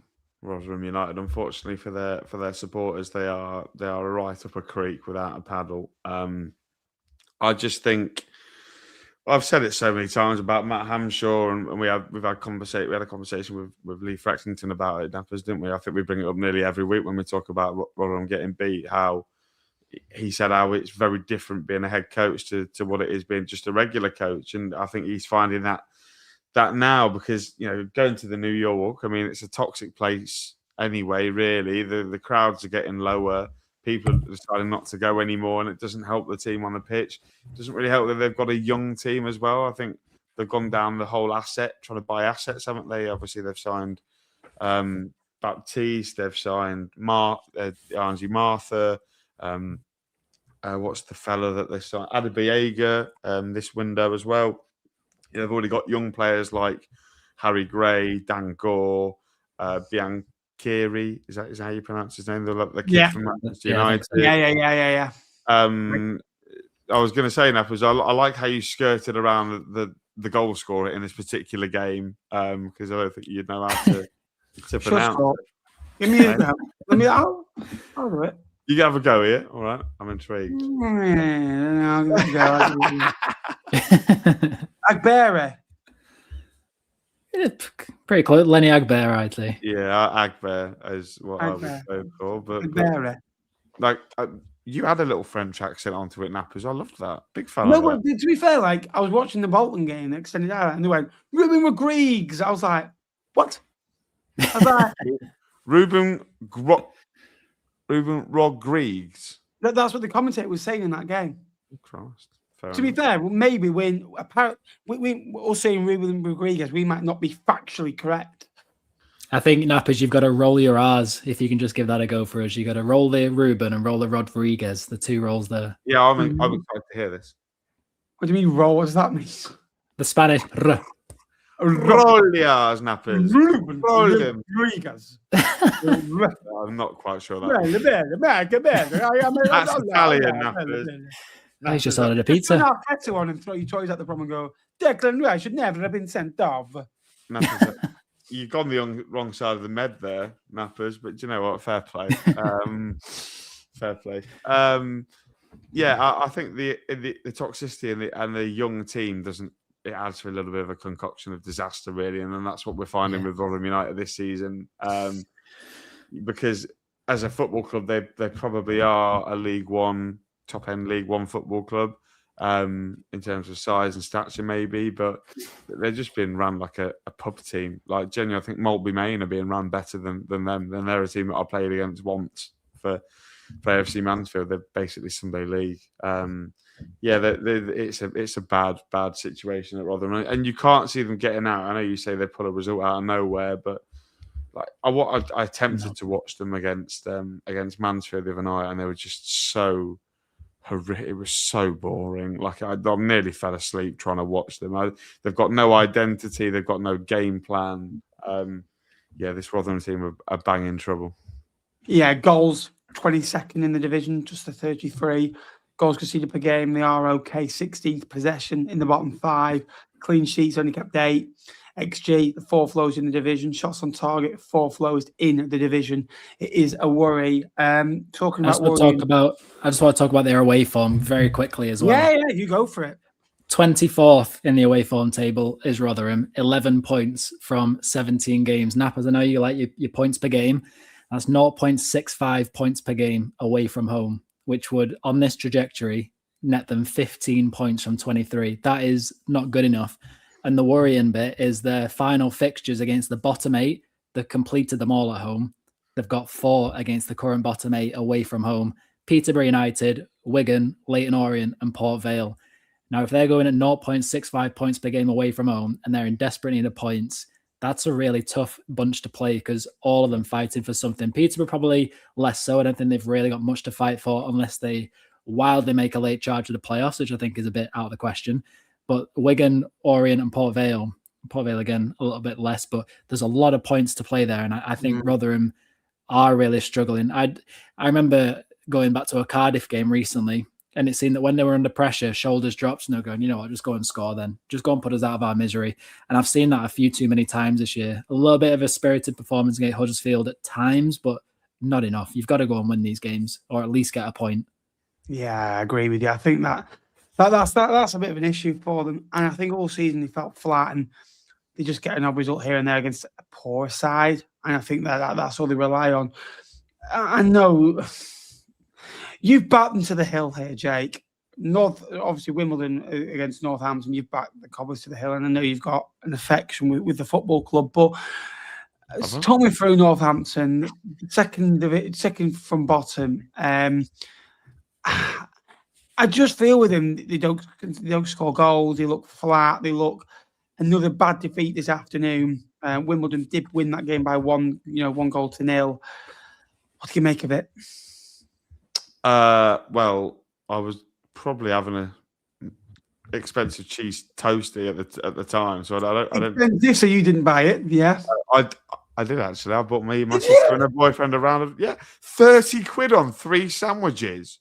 By the way, why don't you just go to like somewhere? No, cheap? so it was a place called Leyton in Jesmond, and I called it Leroy, and nobody understood the gig. Like, no one got it. My sister just went, "What? Like, what are you talking about?"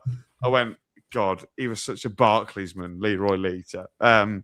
Great player. Anyway, 30 quid for some sandwiches. To be fair, although my tea was free. So, I had a lovely steak dinner with Susan, which was lovely. Yeah, my affinity with Northampton, Ben, comes from I played on their pitch once in varsity. So it's not maybe as watertight as you would have thought. But yeah, he's a plastic cobbler. He's a plastic cobbler. Oh, now they're going down. He's disassociating with them. Yeah, I wear plastic shoes. Yeah, I wear plastic with Velcro. Shoes. No, I just wear shopping bags for shoes. Way more effective. I can get my groceries in that way. Yeah, nightmare, because they were quite fortunate, weren't they, that it was only 1-0 by all accounts. Yeah. I think Wimbledon absolutely battered them, and without, was it Lee Burge in goal this time rather than Fitzsimons or Fitzsimmons, whatever you want to call him, bailing him out of jail pretty much every single time. Yeah, it was. I mean, I tell you what though, the assist for Marcus Brown. In the game, some good people have picked him in their EFL fantasy this week. One of them is me, admittedly. Such a good cheeky little back heel in it, right into the path of Maycock, who actually has scored quite a number of important goals for Wimbledon. That's a really important 3 points. When we scored the winner away at So We Play Port Vale, I did nearly call Charlie up on not saying So We Play Port Vale earlier, but I thought, what, I'll let him have the evening off. He scored the win at So We Play Port Vale, which was a big game at the time. And, this now puts Wimbledon on 43 points. They only need 10 more points, in my opinion, probably to secure safety. And they'll probably tick that off in their remaining home games, I think. So, yeah, massive win for Wimbledon. Northampton, I mean, Christ alive, they are a shadow of what I fell in love with about 6 months ago. They just... The style of play is nowhere near there. Key personnel have been missing for them, but I feel like a lot of these players are playing within themselves a little bit. I think Terry Taylor's better than what he's showing at the minute. I think Dean Campbell is better than what he's showing at the minute. I think the highlight for Northampton, I don't know if he played today, but Jake Evans on loan from Leicester. I think he's looked very, very bright since coming into the team. But yeah, he had a great shot today. He forced Joe McDonnell into a really nice save from the edge of the box. Yeah, then I've not watched the game. I know what I'm talking about. This is why you pay the big bucks and get me on. This is why I drive home at 100 miles an hour and come on just to supply that sort of insight that I definitely knew happened. Unfortunately for Cobblers, they are going straight back down to play Bristol Rovers. Unfortunately, 14 points from the last 7 games for AFC Wimbledon. They started the season well, went through a bit of a bad period where they had 8 points from 16 games, and then they've researched it a little bit as well. What do you make of it then, Charlie, down there? Do you think Northampton, do you see a way out for them? Because now they've got 10 games to go, they're at 35 points. They are only 3 points adrift, which is positive. How big is that? That game. This next home game is Burton Albion on Saturday. Sorry to Cobblers, but no, I don't see them getting out of it. To be honest, away form really hasn't been good at all. Just 13 points from 18 games so far, and you've still got to go away to Cardiff, Bradford, and Stockport, and Luton as well, who I think should be a little bit better by that time. But home games, there's a few which maybe is a bit more favourable, like Burton, Doncaster, Wigan, but they're all still really difficult games. And I just think when you look at the underlying stats for Northampton, I've just not seen enough. And in game, I've not really seen enough for them to be a big threat. They're 16 points off last year's tally, and they only got 19th last year. They've already matched 19 losses like they did last year as well. Goals are down. They're conceding a few more. Yes, they're keeping quite a few clean sheets, I think 10 this year, but they just don't really seem to have it in them to win or to get a draw at key moments in the season. And I think back to the start of the season, Kevin Nolan, he spoke about his season aims, and he was saying that the aim is to stay clear of the relegation zone and build the football up to be competitive. We haven't seen either of those. It's just not been anywhere near it. But AFC Wimbledon, on the flip side, Johnny Jackson needs a statue, I think. I think what he's done at Wimbledon is outstanding since he's come in. Every season in League Two, since he was going up, they had more clean sheets and more wins. They reduced the amount of draws, and they reduced the amount of games losing consecutively, and points just went up and up and up, 48 to 65 to 73. When they came up, I was guilty of this as well. I think a lot of people had AFC Wimbledon to go back down. A lot of us didn't really think that they were going to hold it in this league. But I will say that I think they've been very good, and it's the consistency of them as well. 24 points in home games, 22 on the road. It's very consistent. And that's where I was talking before about teams like Exeter following that blueprint of just, okay, you might get beat, but just go and play the same way the next game because they are a good enough side. And they just kind of blew Northampton out of the water today, even though it was just a 1-0. They had one cleared off the line as well. They really tested the goalkeeper. So, yeah, fair play to Wimbledon. They've been brilliant this year. And at one point recently, they had more points on the road than they did at home until those back-to-back victories over Bradford City and Northampton Town. And I think it's always a good time to win when no one else plays. Yeah, everyone else has already played. No one really. I reckon 20% of fans knew that this game was going on today. That it's just a good time to pop up with 3 points when Wimbledon got 3 points down, 46 points now. And yeah, I think he's done a very good job, and it won't be talked about because the way he's done it, the fashion that they do it in, the club that he's at. But I think all season they're a very Wimbledon of old, crazy gang-esque. They're strong and competitive. You know what you're going to get. And even in games like on the road, they went to Huddersfield and drew 3-3, Mansfield 2-2. They've been involved in some really good games this season. And I think they've competed. And I think for Northampton, I just think that you mentioned it's gone up and gone up and gone up for Wimbledon. It's gone down and down and down for Northampton. First season, 60 points, dropped off a little bit last year. And this season, they've been really poor. They look flat. They've not had goals in them all year. They were good defensively at the start. Now that defensively is kind of gone. Would you back Kevin Nolan to bring them back up, Jake, or do you think a change in the summer, or do you think he's literally? They'll sack him. I think they'll go down a experienced promotion winning route like they probably would before, because Northampton will believe that they belong at League One level, and they've got here so many times, right? And they've proved that they can get here, and they've proved here. They can stay. So I think they'll go and maybe get someone that's maybe got an experienced promotion out of League One, League Two. So Darren Moore, probably. Yeah, Jake's favourite. Yeah, brilliant manager for the level, I think. Yeah, absolutely. Promotion, wouldn't it? Oh my God, we might need to revisit that video again, Jake, at the end of the season. Now, before you tell me, I've not had the chance to look at our predictions, but I'm guessing I'm in front of you because I have been pretty much for all season, right? Oh, this title's gone to his head. Look at this, one hand on the title, and all of a sudden it's hold on a minute, Charlie.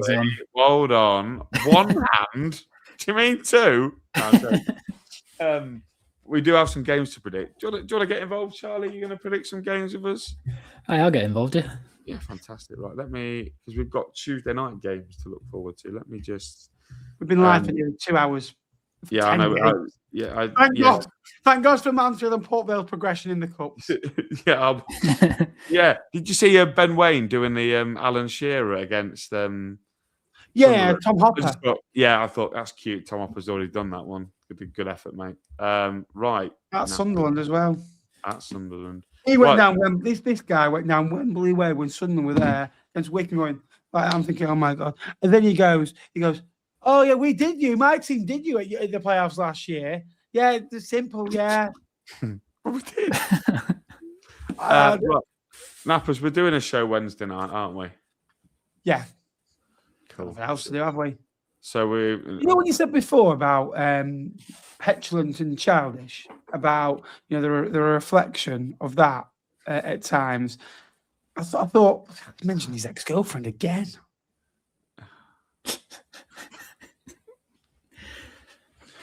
Oh my God! I just want to. Why did I agree to come on tonight? Honestly, Nappers. How do we do this now? Obviously, what we'll do is Nappers. We'll do. You two just do yours. Mine don't count for nothing. No, but we want to know. But we want to know, Charlie. We want to know. So what we'll do for every game is we'll go. So we'll go this way. So we'll go Ben, Charlie, Jake for the first one, and then we'll go back the other way, and we'll do it like that. All right?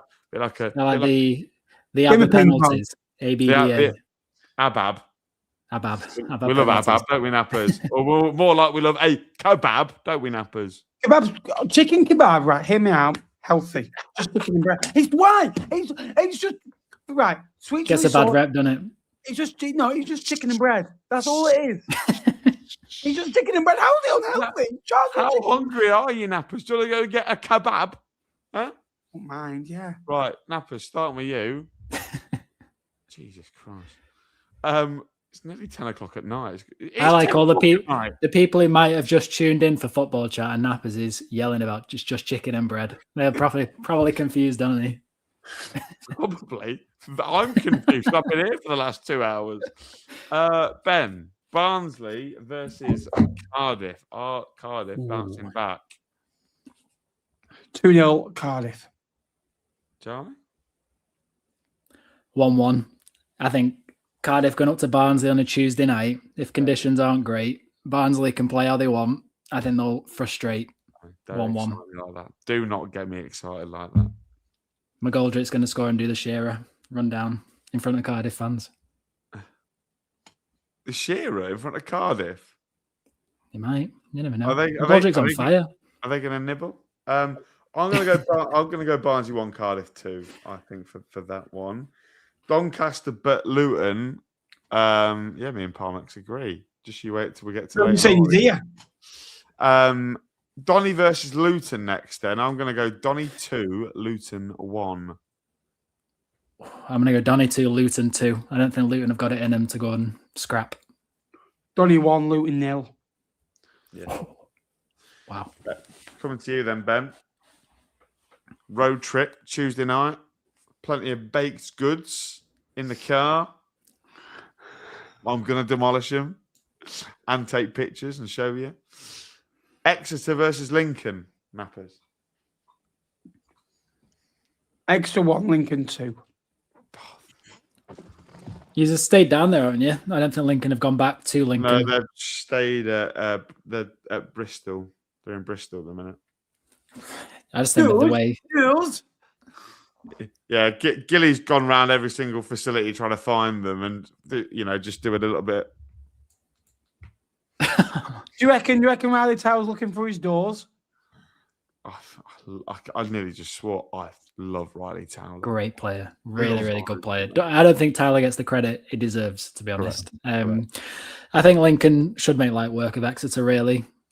Exeter can frustrate at home, but I think Lincoln will have enough. I think a 2-0 Lincoln. I think get in there, get the points, and leave. Yeah, I've got 1-0. I think fine margin game of football. I think we'll win from a set piece. So I'm going to go 1-0. Mansfield versus Reading. Mansfield are just on their run where they just lose every game at the minute, aren't they? So I'm going to go Stags 0, Reading 2. I think Reading get another big 3 points towards the playoff places. Yeah, I think Reading will have a lot of momentum from that win over Luton. So I'm going to say Reading 2, Mansfield 1, Lewis Wing, masterclass. I think he's going to absolutely belt one again. Not seen it in a while. I tell you what, you look at consistency, like goal/assist that are near each other. Like not just like when Geordie Jones got 6 goals, 24 assists a couple of years ago in League Two. He's just consistently like 8 goals, 10 assists, or vice versa. I'm going to go 2-0. Does this one kick off at 8 o'clock? Because I've already gone for 2-0 Reading. Oh, 2-1. That's all right. That's okay. Does this one kick off at 8 o'clock because of the buses? No, because it's in Mansfield. Oh, is it? Oh, yeah, fair enough. Weird. Ben, Stevenage against Leyton Orient. I know what I'm going for. Well, is it me? I don't know. But Stevenage, there's a bit of a bitterness. I don't know if it's just Donnelly or Stevenage fans. But there's something there between Richie Wellens and Stevenage fans. Am I... Cream rises to the top derby, isn't it? Ah, yeah, that's what Richie Wellens... was it 3-2 only or 3-1 in the year to Stevenage, this 3-2, one? Yeah. He went and lifted a fake trophy, didn't he? Stevenage 2, Leyton Orient 1, 57 points in March with the playoffs in the middle of March with 10 to play. Love this team. Can see it. Stevenage, Wigan, a good result. I mean, I do not like playing Stevenage at all. This goes back to the days of Steve Evans and the dark art football. Alex Ravel has done really well against Wigan. We need them to help us out, especially beating Leyton Orient. So I'll go 2-1 to Stevenage. Yeah, I've gone 1-0. I still like to remember these two came up together, didn't they? And I think Stevenage made a big deal of finishing second and lifting a trophy, pretending it was a league title. And I think the seat 23-24, Richie Wellens, they won away at Stevenage. And Richie Wellens went over to the away end, pretending to lift a trophy like Stevenage had won the league title. So I think maybe that's what it stems from a little bit. I'm going to get, Stevenage won, Leyton Orient 0. Oh, this is interesting. I didn't know this was a game. Wigan against Plymouth. Oh, heck. At the Brick. Charlie, are you going to be there? I will. Yeah, I'll be there. You're not going to be in those posh seats like you were when I last saw you, though, are you? Oh, in the director's box. It was nice that I could wave at you from all over there with me. My nice dessert waiting for me at half time. We were giving you it back, weren't we? Just not quite a wave. It might have looked like a wave. I'm probably sure it looked like a wave, but it wasn't a wave. I could see you. I could see you. Oh, as long as you saw me and Napper's throwing some serious limbs, he had to cut out the video. And mate, genuinely, right, concerning, right. When Lincoln scored, he could hear me going, "Get in! Come on, get in!" I was like, "Oh, better cut that one out." Everything. I don't care now. I walked down Gillingham High Street celebrating. It was just a goal scored by the best player in League One, mate. So I can't blame you. I agree with that. Wigan 2. Ticks what? Ticks? You are ticks. Wigan 2, Ticks 1. Nice. Wigan, they're going to beat themselves 2-1. Wigan 2, Plymouth 1. We need to get revenge on him because Laurent Talai did a Panenka penalty against us in the first meeting, and you can't let that happen. 70th minute he did it. So we got a 1-1 draw. We really need a win. Plymouth are on a great run. I think there'll be quite a few goals there where we're kind of a slugfest. So I'm going to go 2-2. I think I'll just get a point again. I wonder what time Plymouth fans are setting off for this one. 10? Today. They're setting off today. Just about to get there for kickoff. Go for a Wigan kebab. They've got to go all the way up the M5, and that is a long old road. We flew down there. The last time we played him, Ryan Lowe made the team fly because they didn't want to drive. It's valid. Wow. It's a long way. It is. It's nowhere, Plymouth. Bit woke though, isn't it? That's why you got sacked. Yeah, that's just. That's the only calamity. It's like, but in League One, you're flying. Like, come on now, like. In the matching tracksuits and all that. Nah, not for me. Get on the bus. To be fair, at least you could have stayed over. I don't know if you heard Morecambe went to Wheelston on Tuesday night, travelled down on the day and travelled home on the day. So they did what the fans do and played the game and won 4-2. And they went 5-0 yesterday. Yeah, well, what he did, he travelled down there and he thought, right, I'll give him 2 days off. And they went and fly and they were 4-0 up after 22 minutes. So what happens when you have a half-competent manager in charge instead of the tactical genius in Nashville, Yohal? You must have had bus driver, half-time bus driver's going to Morecambe. Come on, we're going now. Don't worry about that second 45. I'm going to go Wigan 0, Plymouth 1. I think Plymouth, I genuinely think if Plymouth can win on Tuesday night, that's a big statement. And I think I think it's Plymouth's season in a biggest game. Because if they win that, free off the playoffs, I think they'll win it 1-0.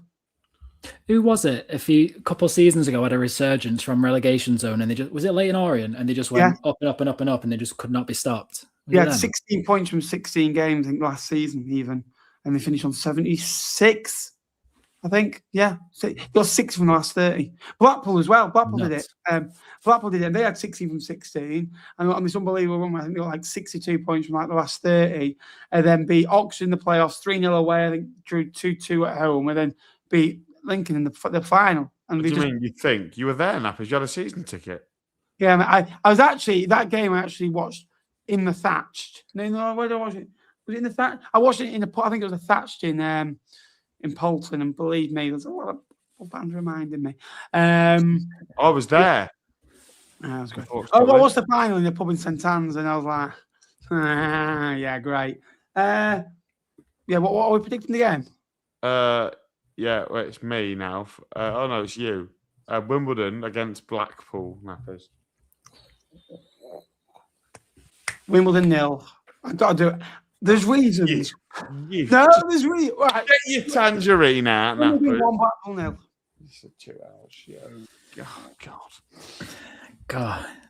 Wimbledon don't really need the points. Blackpool do. but I think Wimbledon are probably the better footballing side, so I'll go 2-1 Wimbledon. I'm going to go. Should be a good game, though. Yeah, I'm going to flip nappers and go 1-0 to the Wimbledon, I think. I went for that. You went for 1-0 Blackpool, didn't you? No, I didn't. I went 1-0 Wimbledon. Oh, right. Well, I'll go 2-1 Wimbledon then. Should have let you done that, and then you wouldn't have got the points. I don't care. I don't care. I hate you, Butler. So we played Port Vale. Are playing Bradford. Port Vale have just beaten Sunderland at home. Port Vale 1, Bradford City 0. Sorry, Bradford. I love Bradford. But I just don't know. Port Vale are shocking at home. 12 points from 16 games. It's absolutely atrocious. Yeah, Bradford need the points to be able to pretty much wrap up their top 6, I think. I think this will be enough for them to really say they're going to be a top 6 team. Port Vale, like I said, absolutely shocking. 2-1 Port Vale. And we'll see a shock. I think Come on, up the Vale. They've had 2 really good cup wins, haven't they? 120 minutes against Bristol City, and then they had 90 minutes today. So they've had a big effort load in the space of 5 days, and they play Wednesday night, don't they? Correct. So I just think it'll be a game too many for them and they'll lose. What did you go for, Jake? You want 1-0? I'm going to go 1-0 the other way to Bradford City. I think they'll get the win. But ultimately, if Port Vale win their game now, they can go 2 points outside the relegation zone. I think if John Brady would have been there from the start of the year, I don't think they've been in the bottom 4, if I'm honest with you. Agree with that. Bradford's away form, though, not very good. Max Power's hit out at it recently. They've not won against any of the other bottom 4. 2 draws and a loss against Orient. So Bradford need to start improving, I think, away from home. Yeah, Do you know Port Vale have won 6 games in the league and 5 games in the FA Cup this year? Was it? They tweeted before 3 games from European football or something. How mad is that? Port Vale get Europe in League 2. Imagine going from playing Fleetwood. What do you get for winning the FA Cup, Charlie? Is it Europa League? I mean, yeah, we got Europa League because Wigan won the FA Cup. Don't know if you knew. Ben Watson headed it, beat Sergio Aguero at the back post. But we played European football whilst in the Championship, going away to Rubin Kazan, Zolti Waragam, and Maribor. Imagine Port Vale away at Espanyol in the Europa League after a midweek, after a Saturday afternoon game away at Fleetwood. It's just what we That's are, a downgrade, isn't it? To be fair, we can say we've been beaten by the champions. I commentated at that game as well. It's always good to lose to the team that win it, Nappers, trust me. We did it to Arsenal. Absolutely. Right, gentlemen, thank you so much for joining me tonight. Oh, can we have a round of applause for Charlie Keegan, by the way? He's been outstanding. Thanks for having me. Outstanding. Not kicking me off. Yeah, get rid of him now, Nappers. He's done that. Well, thank you very much, chaps, for watching. Thank you for those that have watched, liked, commented, donated. A big thank you for our donations as well. I did miss Sam, £4.99. Thank you very much. Love it. Sue, Comments. Paul Anthony Jackson, thank you very much. Appreciate that. And a big thank you to my favourite £4.99 donation. Thanks so much. It isn't quite a box of brownies that Jake's getting, but thank you Those so much. brownies, I think about them quite often. That tray of bakes that Sue gave me, I think about it a lot, Sometimes when I'm peckish around 10 o'clock at night and I think, hopefully something's in my fridge and it's whatever Sue's baked. It's not in there, unfortunately. Yeah, lovely Rice Krispie cakes before we came on air. I've got a spare one that's just looking at me over on my coffee table, and I'm going to enjoy it. Well, the one that Sue gave me said, make sure this gets to Joe Taylor. I couldn't find him, and I ended up having to go up to Joe Hongbo, and I said, can you go give this to Joe Taylor? And he smelt the bag and he said, what's in it? And I said, don't be sniffing. Go give it to Joe Taylor. So who was that? Okay, Joe Hongbo. Oh, was it? Played really well that day. Did play well. Very good player. Shame he didn't impact the game, but fair enough. Right, children. Thank you so much for watching. We will be predicting Saturday on Wednesday night. 6 games here on League One Live. A big thank you to Charlie. A big thank you to Jake. Appreciate you all. 2 hours of League One chat for your third best League One podcast. Thanks a lot.